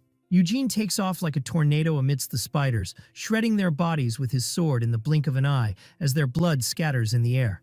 His eyes shine with terrifying confidence, asserting with a mocking smile that this number means nothing to him. Bartik asks Raban to cover Eugene's back, but Raban is busy defending himself with great difficulty. Eugene notices the danger looming over his follower while he fights on the front line. Raban screams for help in a voice filled with terror as spiders crawl towards him. A huge spider pounces on him from above, opening its jaws to devour him, while Raban freezes in fear. At the last moment, Eugene intervenes, cutting the spider in half with a precise and powerful blow before it reaches Raban. Raban looks in amazement and shock at his savior, finding Eugene standing before him with overwhelming presence after saving his life at the critical moment. Eugene severs the spider's body with one decisive strike, while Raban looks at him in astonishment, wondering to himself if this man is the real monster here. Raban gets up, expressing his great admiration for Eugene's amazing performance as usual, and suggests returning now, considering they have accomplished enough. He calls out to the commander to ask his opinion, seeing that they are doing well. But Bartik stops suddenly, realizing a terrifying truth. Even among wandering monsters, there are ranks and hierarchies, and since high ranks appear very rarely, they are not usually taken into account when planning a subjugation squad. Suddenly, a giant leg appears moving on the spiderwebs, and Bartik realizes without a doubt that this massive size means only one thing. It is the high-rank form of the giant cave spider. The spider lord appears with its massive body and glowing eyes, instilling terror in their souls. Bartik screams, ordering immediate withdrawal, explaining they are no match for a lord-rank monster. He suggests in a trembling voice, summoning Sir Galfridic for help, but Eugene rejects the idea. Eugene orders Bartik and Raban to retreat immediately while he stares at the monster. Eugene's eye glows crimson red, and he announces savagely that this prey belongs to him alone. Bartik responds to the order stammering, while a strange and terrifying feeling takes over him. He feels his body won't obey him, and every nerve screams to flee this place, not just because of the spider, but because of the terrifying aura Eugene emits. The fairy Miriam watches the fleeing soldiers, commenting that their instincts collapsed due to the massive gap in status and power between them and her master. Eugene asks Miriam if this lord is on the same level as the swamp lord he faced previously. She answers negatively, asserting that this monster seems much stronger. Eugene smiles, deducing that this means the magic stone inside it will be larger as well. Eugene advances toward the colossal monster with confidence, addressing it mockingly and demanding it resist as much as it wants. For Eugene, the harder the treasure chest is to open, the higher the expectations for what's inside. The scene shifts to a small spider dangling by a thin thread toward a teacup in a sunny garden. Eugene knocks the spider away with a light flick of his finger, sitting in his new form. It turns out the second ability Eugene acquired after devouring the Swamp Lord's stone is camouflage. Using the skin-hardening ability that protects his body, he managed to mimic the appearance of natural human skin. Thanks to this ability, Eugene finally gained his freedom to stand in the sunlight, saving him the tedious trouble of constant hiding, as one attendee asks him if he is walking around without his mask now. Eugene sits at a luxurious dining table surrounded by nobles, where a lady asks if he wore the mask all the time just to hide this beautiful face, while others ask him to tell stories of his heroics in the dungeon. The ladies speak admiringly of rumors, saying he defeated a huge spider alone, while Eugene remains silent. Miriam laughs, flying over him, mocking that her master's energy is being completely drained by this social interaction. The ladies go further in flirting, pointing out his superior beauty, and one wonders if he has elf blood in his lineage. Eugene is shocked by this assumption, thinking that being treated as an elf might make things more annoying and complicated than they are. Suddenly, a knight hits the table enthusiastically, declaring that this explains everything. The knight points out that this justifies Eugene's sharp vision, even in the dungeon's pitch darkness, and his hearing, which exceeds that of wild dogs. The knight concludes his deduction with a piercing look, confirming he knew Eugene couldn't be just an ordinary human, while Eugene looks on nervously, hiding his truth. Galfridic raises his voice amidst the banquet, holding a drink cup, expressing his amazement at the possibility of elf blood running in Eugene's veins, while Robin tries to wiggle out of this awkward group hug. Galfridic wonders curiously, pointing to Eugene's face, how he managed to stay out of sight all that time with such striking features, noting that it seems difficult in these parts. Eugene replies that he didn't intentionally hide his identity or features, but circumstances dictated it. Galfridic is surprised by this response, while the ladies and the boy Robin seem embarrassed and confused by his rowdy behavior. Galfridic comments on the sweet words Eugene said to the ladies without blinking, which impresses them, while Eugene watches the scene calmly. Eugene realizes that Galfridic, despite his frivolous appearance, possesses strangely sharp insight, and decides that if he faces suspicions in the future, claiming elf origins might be an acceptable and convincing excuse for everyone. Eugene's memory goes back to the moment of devouring the magic stone, realizing that act didn't just give him a new ability, but opened a door to something deeper. The moment the tattoo disappeared from his body, memories he had never seen before began flooding his mind like a torrent. In those memories, he sees himself in his current form, lying in a place completely unknown to him, while a soft hand holds his. It was in a strange place where the sounds of bells rang out, as everyone watched him lying there. Eugene wonders in confusion about the identity of that woman who appeared in his memory laughing, then wonders with deeper doubt if these are his real memories at all. He possesses no memory of his past, and the only thing he remembers clearly is his name Eugene. His train of thought is interrupted by Robin's trembling voice calling him Sir Eugene. Eugene turns to find Robin pleading for help with panicked features, asking to be saved from the predicament he's in. Galfridic appears, gripping Robin's neck tightly, scolding him with harsh playfulness, describing him as nothing but a heavy burden on Sir Eugene's shoulders. Robin screams, trying to defend himself, justifying his flight by saying Sir Eugene is not human and that any normal person would have fled to save their life in that situation. Galfridic becomes more enthusiastic and violent in training Raban, asking disapprovingly if he is calling Sir Eugene a monster now, while Eugene watches the scene coldly. Eugene goes back to thinking, confirming to himself that the only name he knows is Eugene, but recent events have birthed a certain intuition in him. He deduces that if he erases these tattoos one by one, just as happened just now, he might be able to uncover the hidden truth, while Robin's screams for mercy continue in the background. Eugene stares with a determined eye, resolved to know who he really was. The scene shifts to Lord Tion's room, where Eugene and Galfridic enter after Lord Tion was informed they succeeded in suppressing the dungeon opening. Galfridic introduces himself respectfully to Lord Tion, identifying himself as Karima, Galfridic's third son, expressing his honor at this meeting. Eugene steps forward in turn, bowing respectfully and introducing himself as Jan, the eldest son of the Eugene family, so Lord Tion notes they have been through many hardships. The Lord orders his servant to give them the reward, explaining he was told Sir Eugene needs a certificate to prove his identity, though he sees little use for it. Eugene receives the certificate that will serve as a guarantee of his status as Jan of the Eugene family, and thanks the Lord for it, while the fairy Miriam celebrates the plan's success. Suddenly, Lord Tion is seized by a severe coughing fit, and his son Kamara rushes toward him, anxiously calling out to his father. Lord Tion admits in a weak voice that his second son's ambition weighs so heavily on him that it prevents him from closing his eyes in peace. Kamara asks his father not to worry, promising him he will lead this territory, which his father spent his life building, with all sincerity. The Lord holds his son's hand, giving him final advice that the territory is nothing but dust and dirt, and that a true lord must realize something more important. The Lord concludes his testament saying a leader must set his eyes not on the land, but on the people he leads, while Villied appears in the background, listening intently to these words.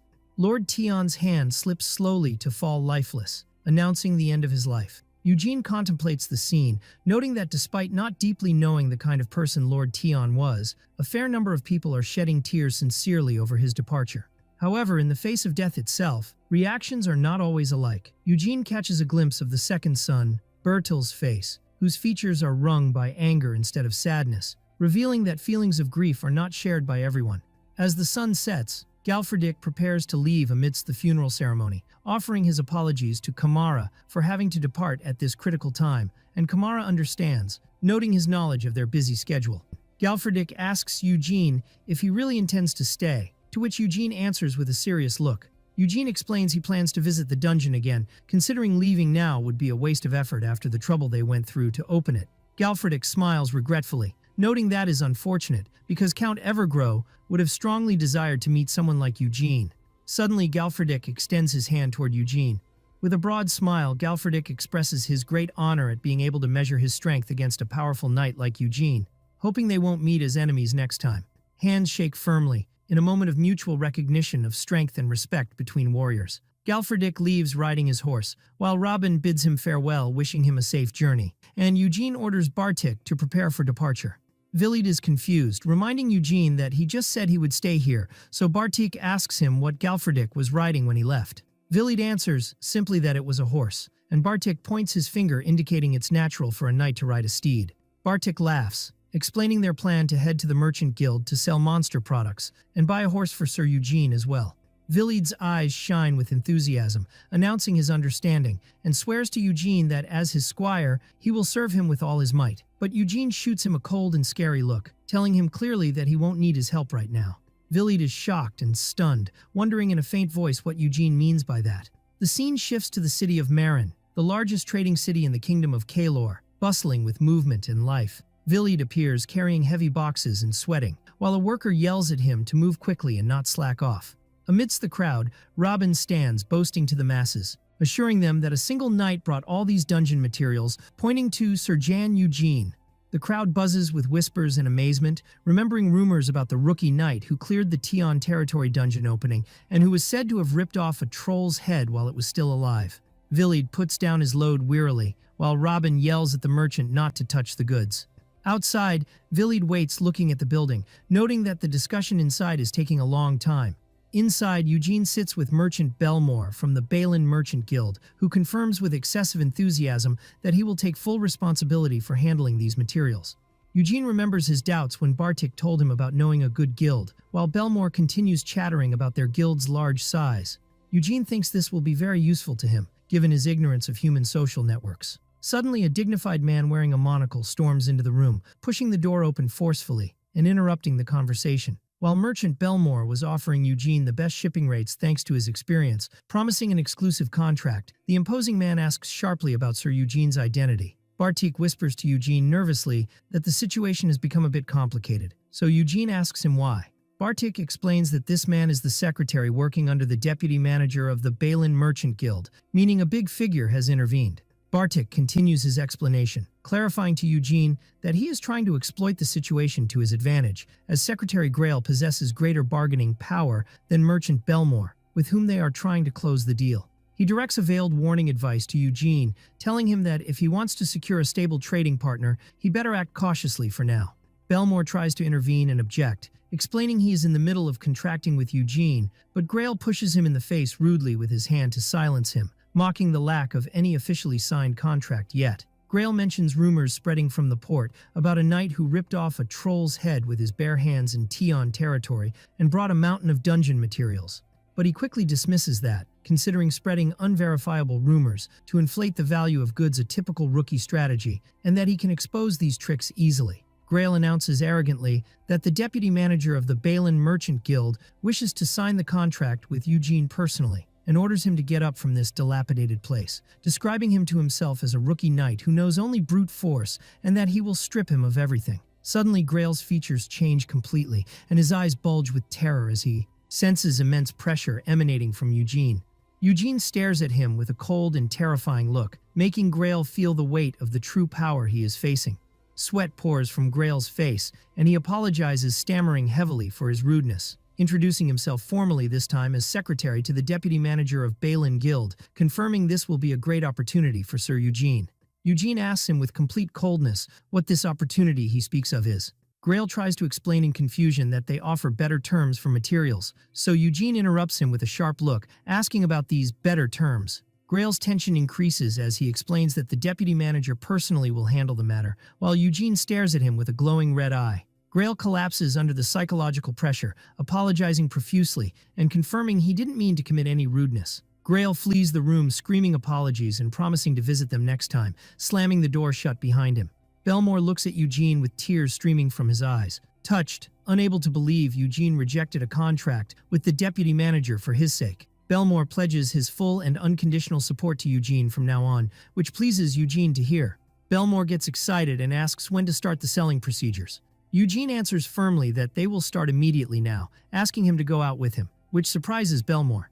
At the luxurious guild headquarters, Grail stands head bowed before the deputy manager, telling her Eugene rejected the offer, justifying his failure by saying Eugene wasn't an ordinary man as rumors say. The deputy manager asks him to raise his head, noting that knights often cause trouble for merchants to maintain their honor or face. She smiles maliciously, confirming that as merchants they possess money and goods, so it won't be difficult for them to bother Eugene in their own way.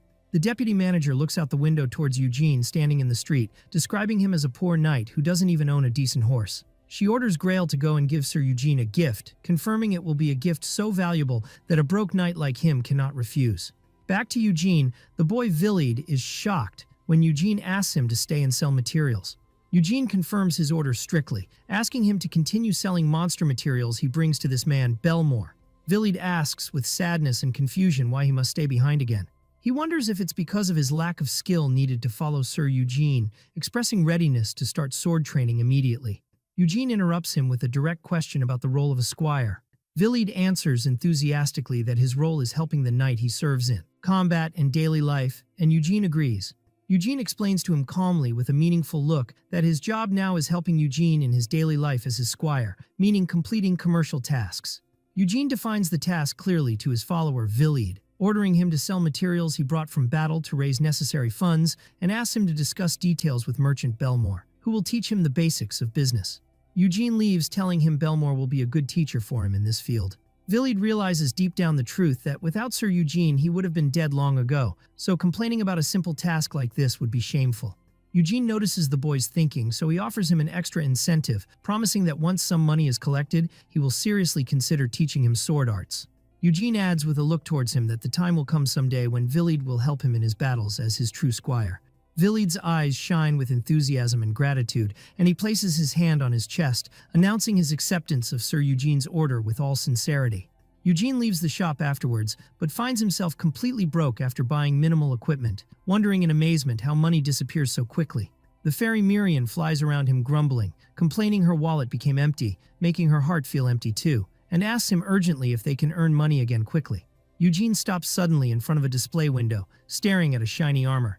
Bartik looks admiringly at the full-plate armor, describing it as every knight's romance. So Eugene asks him, surprised if by romance he means it's expensive. Bartik answers, it's not just about price, but it's a costly item even rich knight families inherit for generations. Suddenly his contemplation is interrupted by a scream calling him boss. Robin appears running with panicked features, announcing the appearance of a massive horde of wandering monsters on the outskirts of Marin City. Raban explains those monsters are coming from the eastern forest, trying to storm the city, and existing guilds can barely hold them off. Bartik suggests to Eugene that it's better for them to participate in this subjugation operation, so Eugene asks him coldly for the reason driving him to that. Raban explains the reason with extreme enthusiasm, taking a fighting stance, clarifying that unlike clearing dungeons that have an owner, subduing wandering monsters incurs no commission fees. He adds eagerly that Marin City is a city of merchants overflowing with capital, making it the perfect place to sell monster materials and loot at an excellent price without transport costs. Raban approaches them, eyes bloodshot with greed, summarizing it in one phrase, it's huge money.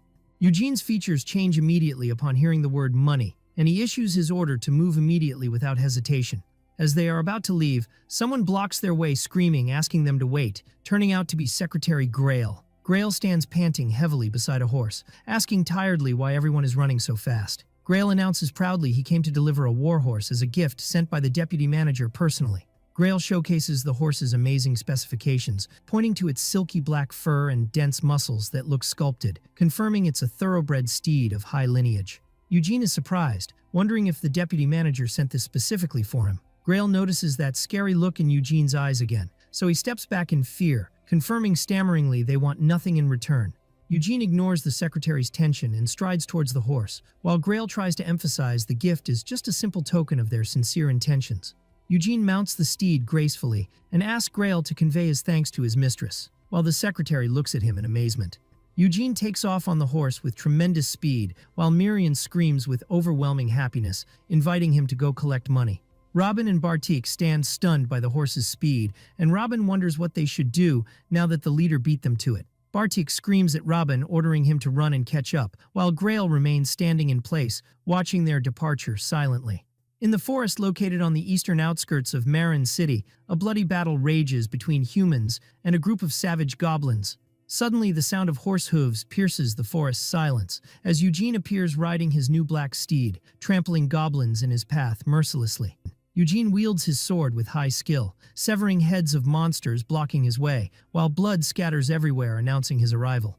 Miriam realizes immediately upon seeing the massive goblin numbers that the attack scale is much larger than expected, guessing Marin Guild members repelling the attack at the front likely perished. A cold and determined look paints Eugene's face, considering this situation works perfectly in his favor. He dashes with his horse piercing through the forest, driven by a clear selfish desire. He possesses no hobby of sharing loot with others, so he decides to claim everything for himself. The steed's hooves strike the ground forcefully as he advances toward the heart of battle with lightning speed. From a distance, Eugene spots a blonde knight fighting fiercely amidst a crowd of goblins, trying to repel their desperate attack. The knight screams in the monsters' faces, calling them demons, swearing they won't advance one more step except over his dead body. But numbers overcome courage, as his horse stumbles and falls, throwing him into the midst of enemies. The knight coughs, trying to get up, declaring proudly he is a righteous knight, swearing by the name of Marin. But his courage evaporates suddenly when he finds himself surrounded by goblins from all sides, and his features turn to pure terror. He screams at the top of his lungs, asking for help and rescue from the certain death staring at him. At the critical moment, Eugene's sword descends like a thunderbolt, splitting the goblin about to kill him in two. Eugene storms the siege with his horse, waving his sword with lightning speed to slaughter the rest of the monsters surrounding him. Goblin limbs scatter in the air, while the knight looks in amazement at his savior appearing from nowhere. Eugene continues fighting skillfully, pushing danger away from him and widening the safety circle. The knight smiles a strange smile, admitting he owes him a big debt, asking his name amidst the chaos. But before he answers, another goblin surprises him with a treacherous attack, so Eugene intervenes again to save the situation. Eugene asks him coldly if knowing his name is important right now, noting their death here would make everything meaningless. The knight bursts into hysterical laughter, acknowledging the truth of his words, and his crazed fighting spirit returns. He rises again, threatening the goblins, confirming he will ask his name again if they survive this living hell. It was a fierce battle at the gates of the great merchant city Maran, where hundreds of goblins poured in like ants. But the defenders fought to the last breath. In moments of life and death, that knight was cutting down goblins mercilessly, while the blonde knight fought by his side. In the end, their efforts were crowned with victory, and they managed to defend the city. After the battle ended, people in the city wondered curiously about the identity of that unknown knight who saved them. The blonde knight reveals his name to the public proudly, announcing he is Jan Eugene. The crowd buzzes with whispers and admiration, passing around stories of his heroics and how he ripped out a living troll's spine, considering him their new hero. Cheers rise with the name Jan Eugene throughout the city, while a man with red hair and a thick beard watches the scene from a high window. Louis Valen, former representative of the Marin City Mayor's Guild, mutters words bearing an ominous warning, noting that the more Eugene's fame grows, the harder it becomes to deal with and control him. Louis Valen asks his granddaughter Priscilla anxiously if she is sure leaving things as they are is a safe action, to which she answers with complete confidence that everything is still within controllable limits. Priscilla smiles a sly smile, explaining to her grandfather she hoped Lord Eugene's fame would spread more and more, reasoning that the higher a knight's fame, the more he fears losing that status. She asks her grandfather if she knew about the heir accompanying Eugene, so Louis confirms his knowledge, noting it is the child Eugene is selling monster products to the guild in his name. Priscilla reveals a dangerous truth she reached to her grandfather. That child is an illegitimate and hidden son of the Tion family, which surprises Louis, who immediately realizes the dimensions of this discovery. Priscilla concludes that whatever Eugene's goal, he seeks to earn huge money here to support the Tion family child. She adds intelligently that if they maintain their closeness to these two, they might be able to build a strong relationship with the person who might become the next head of the Tion family in the future. Louis laughs loudly, admiring his granddaughter's plan, relying on buying the loyalty and support of the knight protecting that illegitimate child. Louis decides as mayor of Marin City, he must send a valuable gift to Lord Eugene, rewarding the hero who rid them of the wandering monster headache. He tells his granddaughter he will put her name as the recommender of that gift so she can benefit from it in cementing her relationship with him, so Priscilla thanks him gratefully. Priscilla sips tea calmly, thinking of an ancient wisdom saying, "A thirsty person always goes to water." Priscilla plans to dig the well and wait patiently, while she hears footsteps approaching the room. She watches the door with piercing eyes, determined to wait until they drink from the water she sells, without any resistance or doubt. Priscilla welcomes her guest with a broad smile, describing him as the hero who saved Marin City. Eugene enters the room wearing new armor. Eugene tells her he came to offer thanks to her as deputy manager of Valen Guild, so Priscilla invites him to sit politely. While drinking tea, she contemplates his features secretly, marveling that someone with such handsome appearance possesses the strength to rip off a troll's head. Priscilla realizes deep down he is completely different from any knight she met before. Priscilla praises the armor he wears, noting it fits him perfectly, and explains the mayor gifted it, and she supervised commissioning it at the finest workshop in Marin. She explains the armor's specs, made of special steel blending Elsic iron and ghoul bones, making it strong enough that dragon fangs cannot penetrate it easily. She asks his opinion on the armor, so Eugene answers coldly that thanks to this armor, the next dungeon raid will be safer. Eugene also expresses appreciation for the excellent accommodation and meals provided, noting his mercenaries look better thanks to that, and he expects greater results. Priscilla smiles maliciously, expressing happiness the gifts pleased him, and he assures her he will show gratitude for this goodwill. Priscilla tries to seize the opportunity to offer him a practical proposal, but Eugene interrupts her suddenly by standing, announcing he is busy and must go. Priscilla is stunned by his sudden departure, so Eugene tells her as he moves to leave that once the Tion family dungeon raid is complete, that amount of matters can be accomplished. Without turning to her, Eugene clarifies a crucial point. His current contract is limited only to dungeon byproducts for this time, meaning this might be their last farewell. Priscilla bites her lip in extreme anger, while Eugene adds coldly he will focus now on collecting magic stones. As Eugene walks away, Priscilla screams suddenly, asking him to wait. Eugene stops and turns to her, while Priscilla asks him in a serious tone if they have more to discuss. Eugene looks at her with the corner of his glowing red eye, asking coldly what she means. Priscilla drops the mask of kindness, telling him with a sharp and direct look that there are limits to pretending not to notice, revealing her true intentions in the confrontation.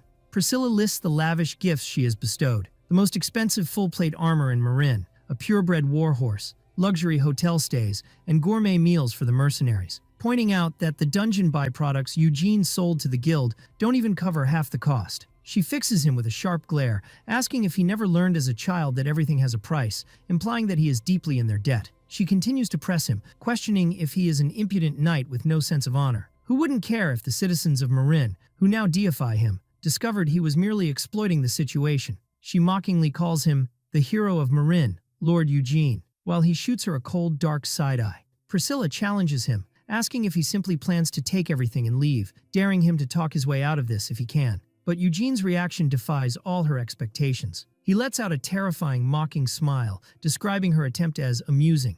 Eugene turns the tables on her, pointing out that she is the one who summons people at her whim, forces unwanted gifts upon them, and then demands payment for those very gifts. His eye glows crimson red as he steps closer, calling her merely a merchant, trying to intimidate him in this moment. A heavy silence and suffocating tension fill the room. Everyone, including Bartik and Belmore, is stunned by the sheer pressure radiating from him, while sweat pours down Priscilla's face. Eugene states his position sternly before she can misunderstand further, confirming that he has already signed a contract with the Balin Merchant Guild through Belmore, and as long as they buy his goods fairly, he doesn't care what the people of Marin whisper behind his back. He throws her words back at her, saying, "Everything has a price," and tells her to chatter as she pleases. He looks at her with a direct threat, warning her that as the deputy manager of the guild, she will soon learn exactly what it means to pay that price.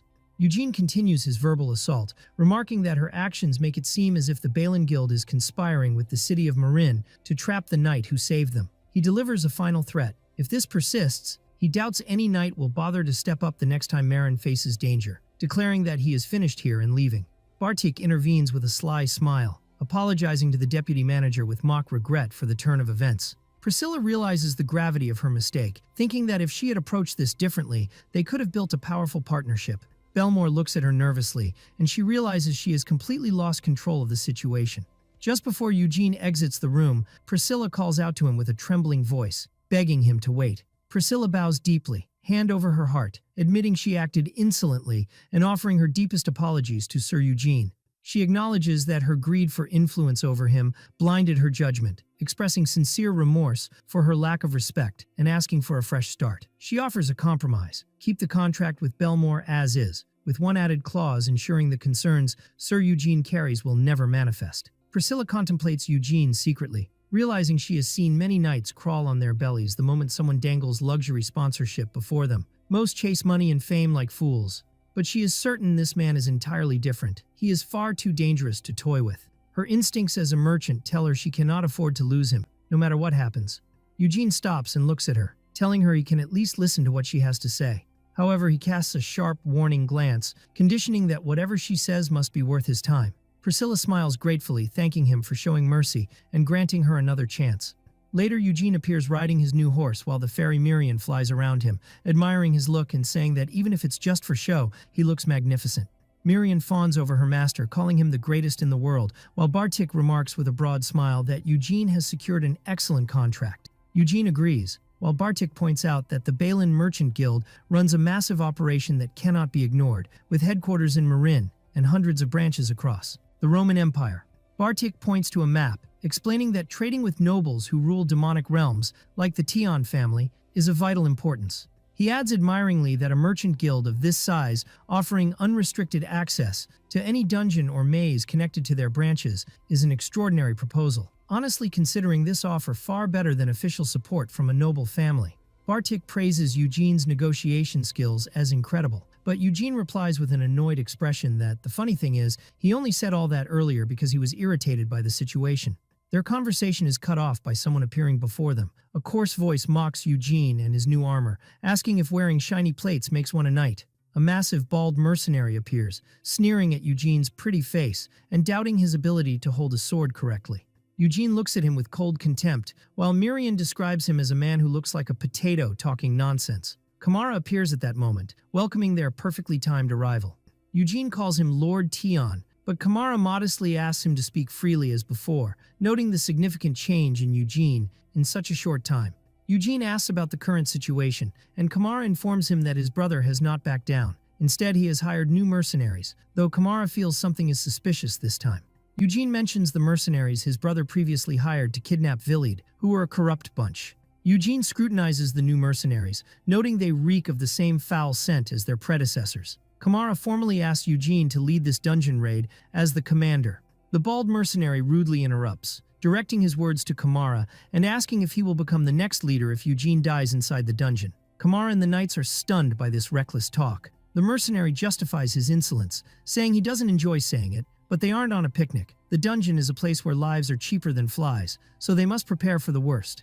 The mercenary grins maliciously, baring his teeth, and expresses his anticipation of working with Commander Eugene. Eugene replies coldly, agreeing with the idea and telling him that if he dies, he can indeed become the leader, calling him Baldy, which enrages the mercenary, while Eugene orders everyone to move. Miriam flies quickly toward Eugene, warning him about that man, but Eugene reassures her that he has his eyes on him. Eugene realizes this is just another scheme by Bertil, who intends to use these mercenaries to get rid of him inside the dungeon. As they advance into the darkness, Eugene thinks that watching Bertil's plans crumble before his eyes will be quite entertaining, and a terrifying, demonic smile appears on his face. Miriam is shown laughing like a villain once she realizes what Eugene intends to do. Eugene charges forward, beginning to shred monsters with supreme skill. Limbs fly everywhere as Eugene carves a path without stopping. The bald mercenary watches the scene in shock, admitting to himself that the rumors of Eugene's strength were not exaggerated. The mercenary notices that Eugene leads the charge from the front, doing the work of 100 men alone, while the mercenaries just hang back. He describes Eugene as a massive shield paving the way and protecting them from attacks.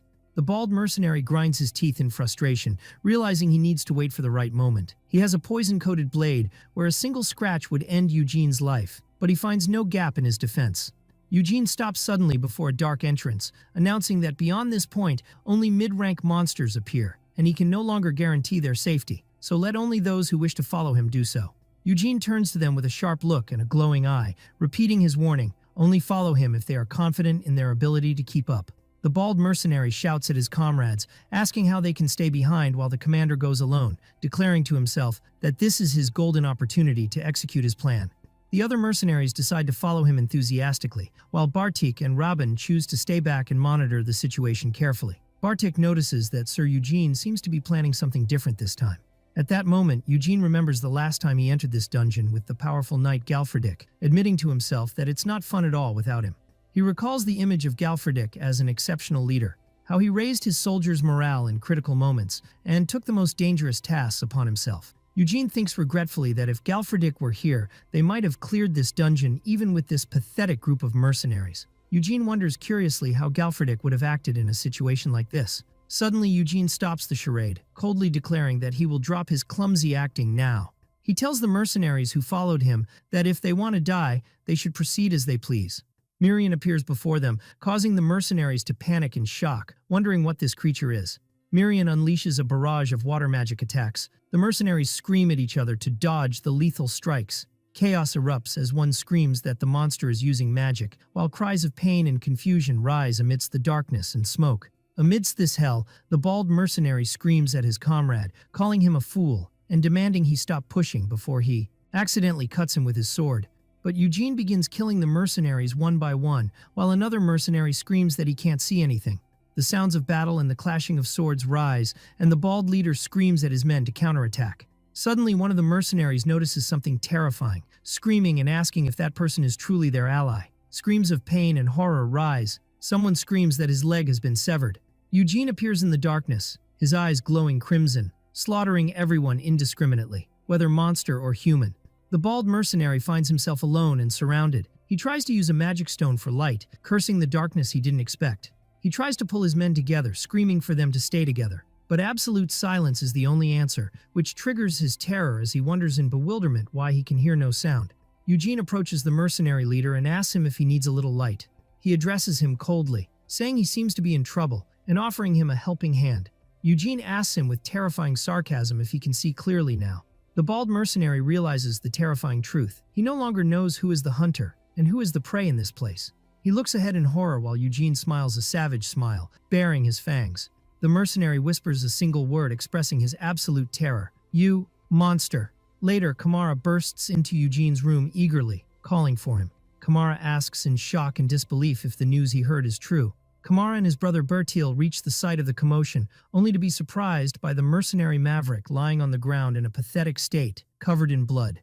Bertil cries out in bewilderment as he looks at the man who was supposed to be strong, calling his name in shock. Maverick raises his face, full of terror and despair, admitting in a trembling voice that he tried to kill Jan Eugene. Before Bertil can comprehend, Maverick adds the shocking truth, confirming that it was at the direct instigation of Bertil Teon, causing Bertil to break into a sweat and try to salvage the situation, claiming the man has completely lost his mind. Kamara screams at his brother in rage, asking him how far he intends to go. Bertil replies sharply, trying to evade, demanding his brother wake up and not believe the words of a madman.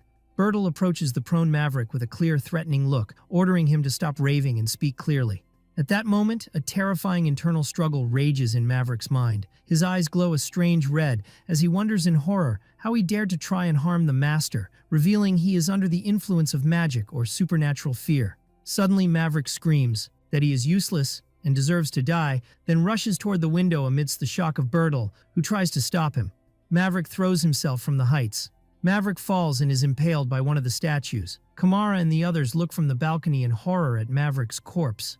Bertil immediately exploits the situation, pointing out that the man clearly went insane after seeing people torn like paper before the monsters, trying to convince his brother that believing this nonsense is strange. But Kamara notices something terrifying in his brother's features. Instead of shock, Bertil's face shows relief at the death of the only witness, increasing his suspicion.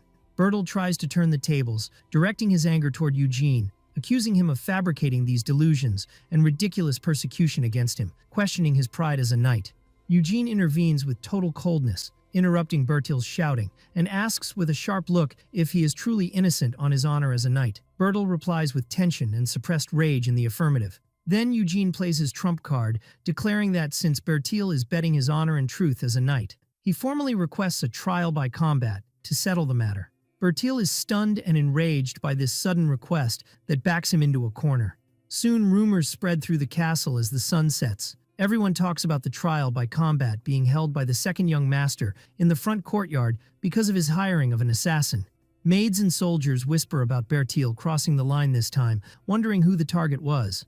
Eugene appears in full combat gear in the center of the courtyard, while everyone realizes the target was the knight the Lord recently hired, Sir Jan Eugene. Bertil stands on the opposite side, gripping his sword, his features reflecting a mix of rage and tension. The referee announces loudly that since the parties' claims conflict so strongly, the truth will be determined through a duel, and the truth shall follow the will of the Lord. Eugene draws his sword calmly, while the referee declares that victory will belong to the truthful one. The battle begins, and Bertil charges with a powerful frontal attack. Eugene blocks the attack skillfully, and swords clash forcefully in the center of the square. Sparks fly with every strike as Bertil attacks savagely, trying to end things quickly. Bertil presses with all his might, the strain of violent effort showing on his face as he tries to break Eugene's defense. Suddenly, Eugene begins to remember his past life, when Bertil was screaming at the top of his lungs, announcing he found the vampire and demanding to inform the holy knight Sir Lim Deerheight immediately. Eugene seethes with rage internally, mocking the fact that he was chased for over 10 years by someone of such weak caliber. A violent confrontation erupts. Swords clash powerfully, sparks flying in the air, while shock colors Bertil's face as he finds himself unable to match his opponent's speed. Eugene presses with a sweeping attack, delivering a powerful blow that makes Bertil stagger and cry out in pain. Attacks follow with lightning speed. Eugene blocks Bertil's strikes with complete ease and then counters with a thrust that knocks him off balance. Bertil's sword falls from his hand. Eugene stands over him with a cold, terrifying look, contemptuously ordering him to pick up his sword and continue the fight, while Bertil trembles with humiliation and pain. Eugene analyzes his opponent's skills, admitting that Bertil's swordsmanship was not bad in itself. But the difference in power was obvious this time, so much so that even the commoners who knew nothing of dueling realized it. Jan Eugene was overwhelmingly and destructively stronger compared to the Lord's brother. Eugene swings his sword and severs Bertil's hand. Suddenly, Kamara shouts at the top of his lungs, ordering a halt. Eugene turns toward Kamara with an annoyed look. He tells Kamara to stay back, declaring the duel is not over yet. But Kamara quickly explains his intention, declaring that he cannot stand and watch his brother die. Since Bertil has become unable to fight and can no longer prove his claim, the winner is Sir Jan Eugene. Bertil kneels on the ground, bleeding, refusing defeat and screaming insanely that he can still fight and will tear that bastard's neck himself. Kamara interrupts him firmly, telling him to stop because the result has already been decided. Kamara asks his brother to confess his sin as a knight and accept the punishment of imprisonment instead of death. Bertil completely loses his mind, screaming at his brother to shut up, asking what he did to deserve this. Then he directs his crazed rage toward Eugene, screaming his name. Bertil blames him bitterly, saying that if he hadn't appeared in his life, he wouldn't have to suffer all this humiliation and shame. In a moment of madness, Bertil tries to attack again, but Eugene moves with lightning speed. Bertil wonders in bewilderment why his body won't respond to him. His head falls to the ground. He sees his body lying there, realizing in horror what happened.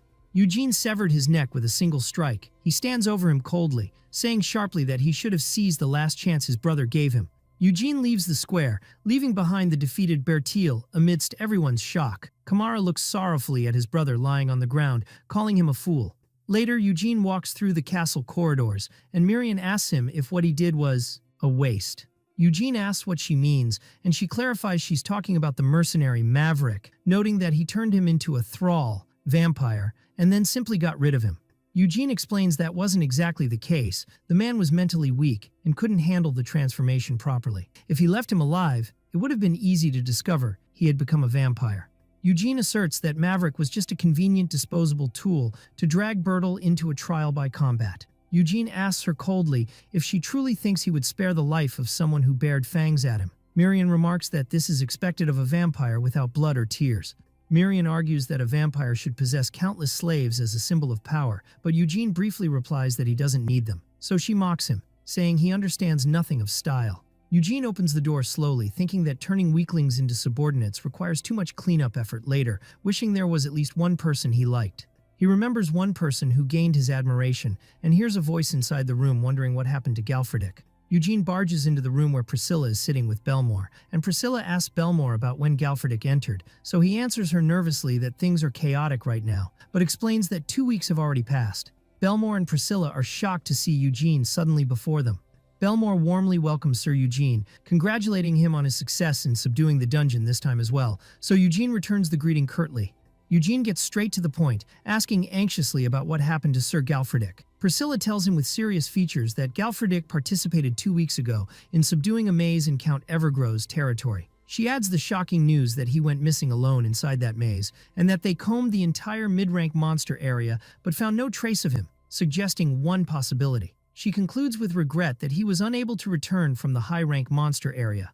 The scene shifts to a luxurious palace, where an elegant man welcomes Eugene, noting that he heard many rumors about him, and that he looks younger and more handsome than expected. Eugene thanks his host, Lord Giffian, for the warm welcome, but reminds him of the current situation. Giffian Evergrow, the eldest son of the Evergrow family, invites him inside. Giffian explains with regret that Sir Galfredik's ambition crossed the line a bit, as they planned to grant him a title if he succeeded in this subjugation, but they never imagined he would enter the upper floors alone. Eugene is stunned, repeating "alone" in disbelief. Giffian confirms the matter, explaining that the upper floors Galfredik entered are areas the Evergrow family hasn't been able to touch for over 100 years. He adds in a low voice that that area is the residence of the so-called Maze Master. Another person explains that the Maze Master is not just a resident, but an entity controlling the entire maze. That person continues his explanation, pointing out that Galfredik, blinded by greed to earn merit, made a reckless move that caused trouble for many. Giffian introduces that man, identifying him as Sir Lugatz, one of the territory knights who led the subjugation with Galfredik back then. Lugatz greets Eugene with a sly smile, noting he heard rumors about him defeating Galfredik in a duel and observing an unexpected resemblance between them. Lugatz announces arrogantly that he is the champion of the Evergrow tournament, implying he defeated Galfredik in that tournament too, and thus they share this in common. Eugene asks him coldly if that is really important right now. Giffian ignores his annoyance, explaining that this only proves how valuable Sir Galfredik is to them too, and apologizes with fake sincerity for the incident. Eugene asks about Galfredik's current fate, noting that Eugene and Galfredik were very close friends. While Eugene mutters, internally cursing this bastard, Giffian intervenes seriously, promising Eugene full support as a friend who traveled all this distance, and asks him to listen carefully. Giffian explains that their family tried to explore the maze's upper floors many times over the last 100 years, but the result was always everyone disappearing. For this reason, their policy dictates ending the search and declaring dead anyone who disappears for more than a month. Giffian asks Eugene if he understands the situation, noting that 3 weeks have passed since Galfredik's disappearance, and if he isn't found within the remaining week, there will be no hope. Eugene stands up immediately, announcing he will set off right now, so Giffian tries to calm him down, explaining the maze isn't a place one can simply enter like a town square. Giffian tells Eugene seriously that Sir Lugatz will prepare the entire subjugation team in just 3 days. He advises him to take some rest until that time comes, while Eugene remains silent for a moment thinking about it. Eugene agrees and thanks Giffian, but Giffian adds that he has one final request. He tells him he recently hired a witch, and asks to include her to assist him in the mission, confirming she will be very useful. The scene shifts to the city streets, where Miriam grumbles furiously about Lugatz, describing him as a pointy-headed fool with terrible manners. She fumes with anger, screaming that they might look like they are missing a few screws, but they are actually great entities, threatening to burn his huge nose with fire, while Eugene looks ahead coldly, ignoring her chatter. Eugene sinks into deep thought, feeling that many things don't add up logically, recalling Galfredik's words before they parted. Eugene clearly remembers when Galfredik told him he was going to receive his official appointment from Count Evergrow once the maze campaign succeeded, and invited him then to accompany him to introduce his face. Eugene wonders in confusion. Galfredik had confirmed getting the title, and was heading to the Evergrow territory for this purpose. So why was he suddenly assigned to another maze campaign? Eugene is certain that the man he knows well wouldn't act recklessly driven by greed, and that if he were really going, he would have formed a proper team and advanced with extreme caution. But suddenly his train of thought is cut by the sound of commotion and screaming indicating something. Eugene turns to see a masked man shouting to the crowds, preaching that the Messiah will descend upon them. The man continues his passionate sermon, warning of a day when a red shadow falls on the moon, which will incur the goddess of victory's wrath and drive her to destroy this land. The man announces the disaster has already begun, pointing to the frequent tremors near the maze that caused monsters to die in droves. He adds a piece of information that piques Eugene's interest, which is that a skilled knight went missing inside recently, so Miriam whispers to Eugene that this matches exactly what those weirdos at the palace said. The man screams, demanding people sprinkle fresh calf blood at the gate and offer leftover meat as a sacrifice. He promises them the Messiah will descend afterwards to save this blood-stained land, while someone wonders in surprise if this is a religious cult. Miriam feels confused by their talk, while Eugene notices with his intuition that this village's atmosphere is not normal at all. One of the followers approaches Eugene and slips a leaflet into his hand, warning him of divine wrath and inviting him to believe before it's too late. Eugene reads the leaflet talking about monster deaths due to earthquakes near the maze, wondering if part of the maze has collapsed. Eugene deduces monsters might be escaping through cracks, but wonders, if that's the case, why did Galfredick disappear? Eugene makes a sudden decision, ordering Miriam to prepare to head to the maze immediately, which surprises her. Eugene declares firmly that 3 days is too long to wait, and that he will get ahead of everyone and start the search himself, threatening to wipe out everything in his path. Suddenly, a mysterious voice appears from behind him, expressing surprise at seeing a vampire in this place. Eugene is shocked, and his eyes widen in surprise. A mysterious person wearing a cloak appears, smiling maliciously and mocking that he thought vampires on this continent were nearly extinct thanks to the Holy Knight's campaigns. The man addresses Eugene, daringly wondering how he walks freely in broad daylight so simply. While the preacher's screaming about the Messiah's arrival continues in the background, Eugene grabs that person and drags him away from the crowd. Then he pins him forcefully against the wall. Eugene holds him tightly, asking him with a terrifying look to reveal his identity and how he managed to recognize him immediately. Eugene presses on the man's neck, pushing him against the wall, threatening to break his neck if he doesn't speak, while the other chokes and asks him to let go so he can talk. Under the pressure of the choking grip, the mysterious person speaks with great difficulty, admitting in a broken voice that he belongs to Blood Shadows. The fairy Miriam's hearing picks up this name, feeling strangely familiar with it, and suddenly screams in shock when she remembers the truth of that name. Miriam rushes towards Eugene quickly, screaming at him to stop immediately and preventing him from killing this person.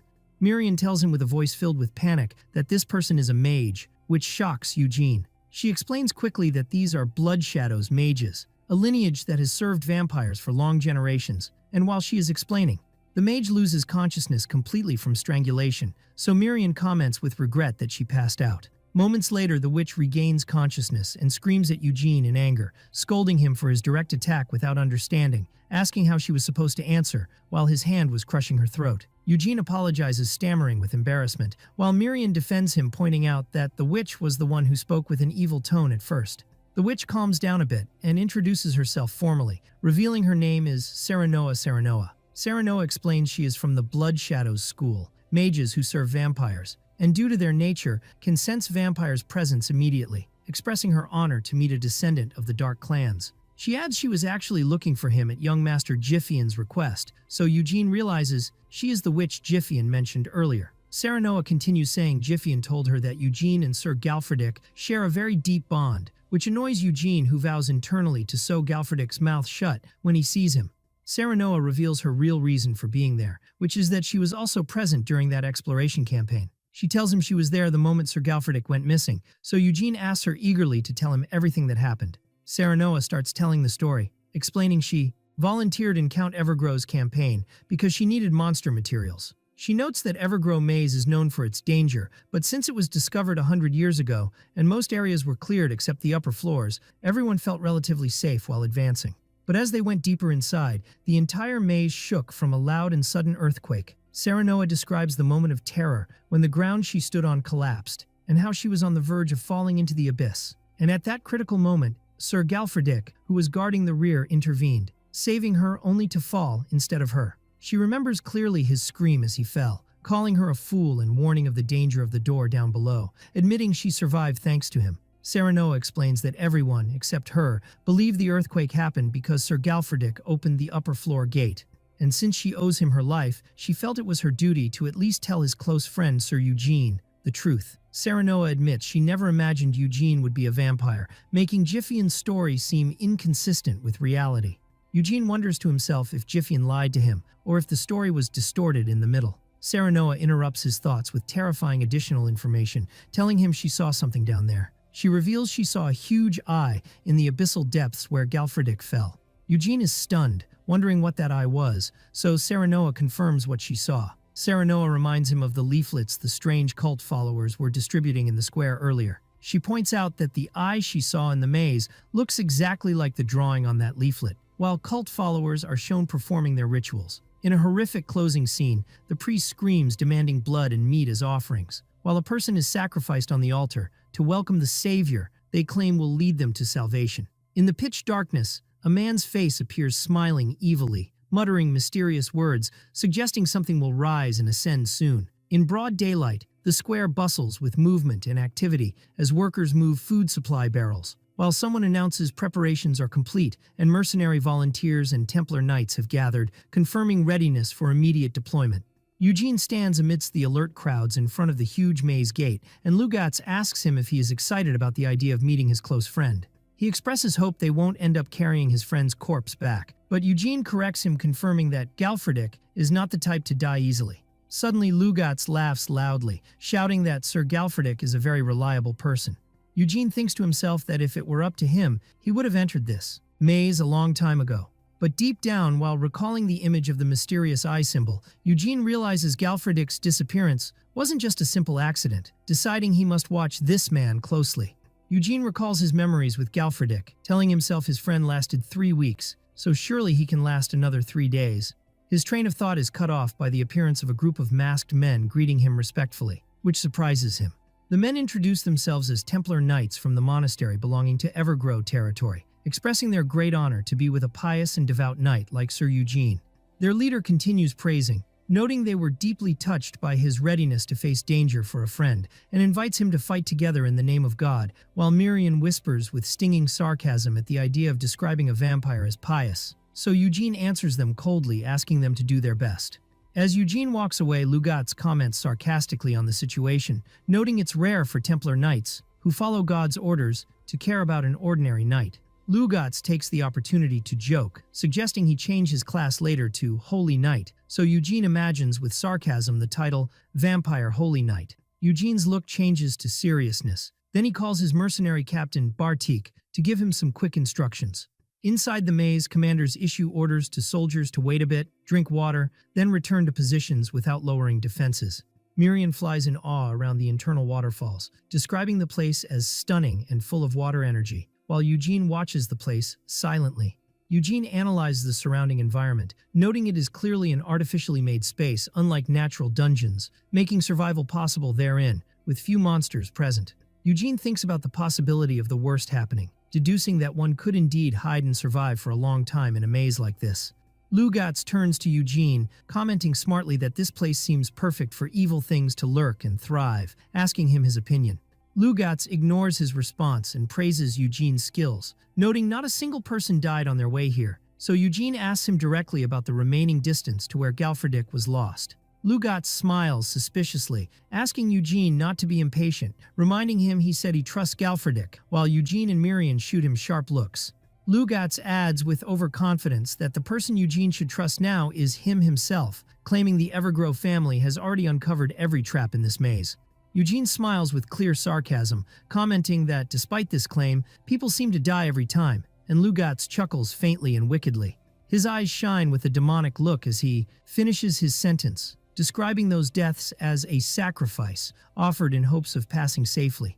Eugene's eyes glow crimson red, staring at Jiffy and Lugatz, and suddenly he senses something strange. The earth shakes powerfully and violently, and stones fall from the ceiling, while soldiers wonder in terror if this is an earthquake. Lugatz screams at everyone to brace themselves, announcing the maze structure has begun to move and change. Lugatz points quickly to a huge wall moving with complex mechanisms, confirming to Eugene this is the intended place. Huge gears turn and walls shift, revealing a new path, while Lugatz points out that this area where walls change every second is where the shortcut to the upper level lies. As rocks fall around them, Serenoa calls out to Eugene in amazement at this sudden earthquake opening the way before them. Eugene asks Lugatz, while looking at him, about where this shortcut is supposed to be. Lugatz smiles an evil smile, pointing out that the path lies exactly where Eugene is standing now. Suddenly, mechanical gears turn, and the ground splits beneath Eugene's feet. Eugene realizes the earthquake wasn't natural, but a staged trap in which Lugatz caught Knight Galfredik previously and framed him. While wondering about Lugatz's goal, the witch Serenoa screams in panic, then points with a trembling hand towards something ahead. Eugene's eyes widen in shock and rage when he sees his friend Galfredik bound with ropes and covered in blood on a stone platform resembling a cross. Eugene rushes towards him with lightning speed to save him. Eugene checks his friend to find he is still alive, thinking he must get him out and treat him immediately before it's too late. The fairy Miriam warns her master with an anxious voice, noting there is something unnatural in the place. She confirms she felt a strange and different energy emitting from the abyssal depths.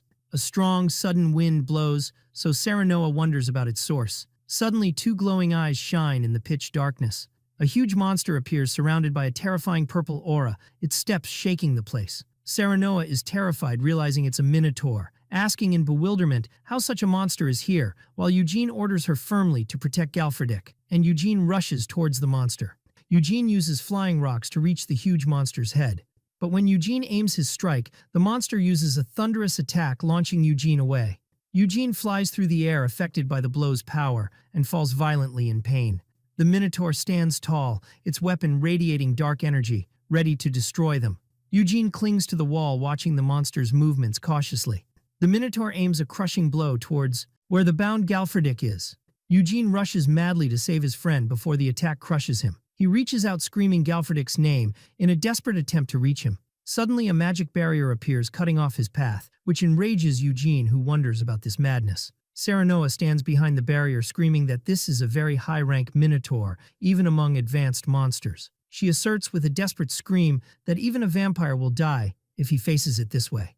Eugene points his sword at Serenoa's neck, his eyes glowing with extreme anger. He tells her sharply that she has completely crossed the line with this interference. Serenoa apologizes while trembling, but insists on her stance that she won't stand idly by, watching a vampire run towards his doom, confirming that attacking such a monster blindly means zero chance of victory. Serenoa advises Eugene to assess the situation calmly and rationally right now if he truly wishes to save Sir Galfredik. She questions with shock and disbelief the presence of a minotaur in this place, pointing out that the maze shouldn't be massive enough for one, as she believed the worst they might face was a cyclops. Eugene glares around, his features filled with anger and tension amidst the electrically charged atmosphere.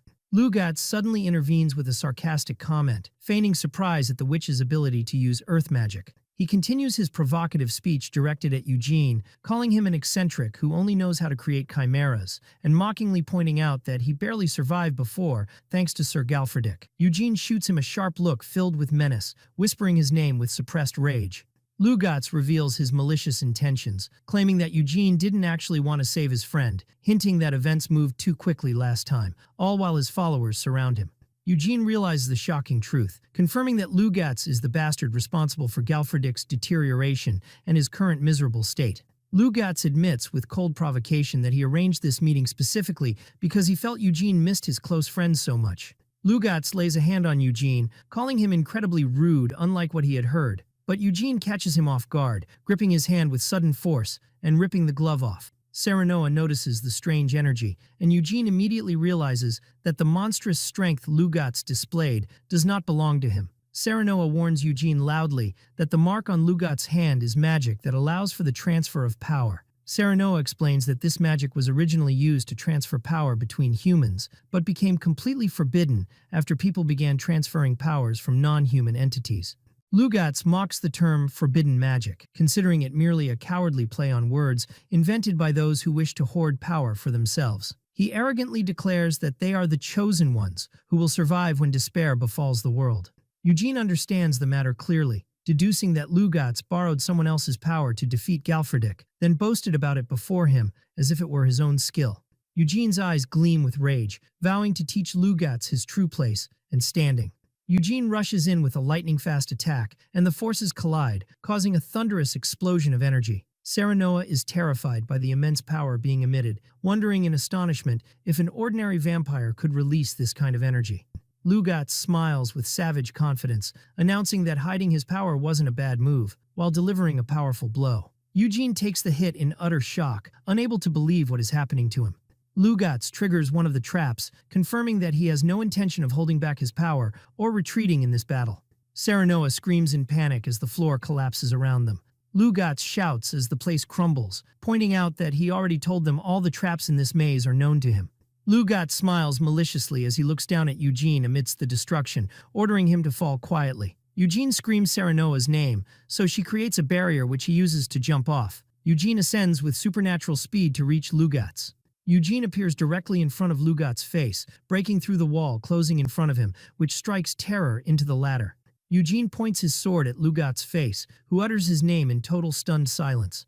Lugat's admits deep down that the rumors about Eugene's strength were true, and that the power he just witnessed far exceeds his expectations. He acknowledges that had he chosen a direct confrontation, victory would not have been guaranteed by any means, confirming that using Galfredik as bait without killing him was the optimal strategic choice. A demonic smile appears on Lugat's face as he announces that the final sacrifice will finally be offered to complete the ritual, while the witch Serenoa uses magic barriers to slow their fall. She turns in astonishment to find Eugene running in the opposite direction, asking him with a trembling voice where he is going. Serenoa screams from the pain and psychological pressure she is enduring in this catastrophic situation. Serenoa blames herself severely, thinking she should have pretended not to know and fled to save her life. But her guilt drove her to intervene, and now she is stuck in this chaotic mess. She lifts her head to find Eugene standing before her, holding the unconscious body of Galfredik in his arms. Eugene asks her with a sharp, direct gaze if she is capable of saving this man, so Serenoa answers nervously that her specialty is not healing magic. Eugene stares at her with eyes cold as death, sternly telling her that this is not an acceptable answer to his question. Serenoa feels terrified by his gaze, sighs helplessly, and agrees to try despite it not being her specialty, while standing in a pool of red liquid. Meanwhile, the fairy Miriam calls out to her master anxiously, telling him she inspected the place, and there is absolutely no exit. Eugene also notices the lack of breakable walls, deducing that this place is the end of the maze, a completely isolated boss room. Miriam interrupts to tell him there is something more important she wants to say. Miriam points to the red liquid surrounding them, explaining that she initially thought she could do something due to the presence of water energy, but she is unable to control this liquid because it is not ordinary water, but a pool of blood of a different nature. Eugene looks at the stone cubes bearing eye engravings, realizing this is what Serenoa saw earlier deep underground. Miriam explains the terrifying reason for her inability. She can only control the blood of the dead, and since she cannot control this blood, it means the owner of this blood is still alive. Suddenly, a massive and terrifying entity emerges from the blood. Serenoa screams in terror as she tries to heal Galfredik, while Eugene watches the entity before him. Eugene orders Miriam to quickly search for any opening to escape, and she responds immediately. The giant monster, resembling a demon with huge horns, stands tall before Eugene. Eugene realizes that Galfredik is still in critical condition and cannot move, so he decides to confront it. Eugene's sword gleams with energy as he decides his first move must be to paralyze this monster. The monster unleashes a barrage of sharp, fast blood attacks towards Eugene. Eugene moves with lightning speed, dodging them skillfully. Eugene continues to evade the successive attacks with superior skill, waiting for the right opportunity to strike. In a decisive moment, Eugene delivers a powerful blow with his sword, but it collides with something extremely hard. Eugene makes a sound of annoyance when he realizes his attack didn't penetrate the opponent's defense as expected. The monster opens its mouth to fire a devastating energy beam, forcing Eugene to maneuver quickly to avoid being hit. Eugene lands on the ground flexibly, his eyes fixed on his opponent's attacks, realizing the battle will not be easy. Eugene manages to dodge those strikes with acrobatic movements. Eugene lands gracefully on one of the stone pillars, narrowly avoiding the monster's attacks. Eugene looks at his blade seriously, realizing that an ordinary sword isn't enough to cause even a simple scratch on this entity's body. Eugene decides there is no choice but to use his own power for the time being, coating his sword in a bloody red aura, forming a new lethal blade. Eugene rushes from his spot with lightning speed, soaring through the air to execute his attack. He brings his massive bloody sword down with tremendous force upon his opponent, creating a longitudinal gash in the monster's body. But Eugene grinds his teeth in anger when he realizes the wound he inflicted was extremely superficial and didn't affect the monster deeply. The monster seizes the opportunity and counters with a crushing attack that sends Eugene flying, causing him to cough up blood from the severity of the impact. Then he falls to the ground with force. In the meantime, Serenoa continues treating Galfredik with strenuous effort, begging him to wake up because his close friend is facing mortal danger. Eugene realizes with sorrow that Serenoa's previous words were correct, and that this advanced monster lies on a completely different level of power. The demonic monster stands tall amidst the flames, while Eugene looks small before it as he tries to gather his strength. Eugene raises his eyes to see another attack coming towards Serenoa and his friend, cursing the situation and the difficulty of countering it. The monster crushes Eugene with a thunderous blow, driving Serenoa to scream his name in sheer terror. Eugene gasps heavily with blood covering his face, sensing helplessness, a very familiar feeling he lived with for decades in his previous life. The monster's gaze and sharp claws turn toward Eugene, who wonders bitterly about the reason for what is happening. Eugene asks himself, as the attacks pierce his body, why he feels this pain is more severe than it was in the past. Eugene falls as one of the attacks pierces his body, his gaze falling downward as he repeats his question, why? Suddenly, while Serenoa continues treating the body lying in the pool of blood, Galfredic's fingers begin to move, and Galfredic suddenly opens his eyes wide. His blue pupil gleams as he wonders in shock at what is happening before him.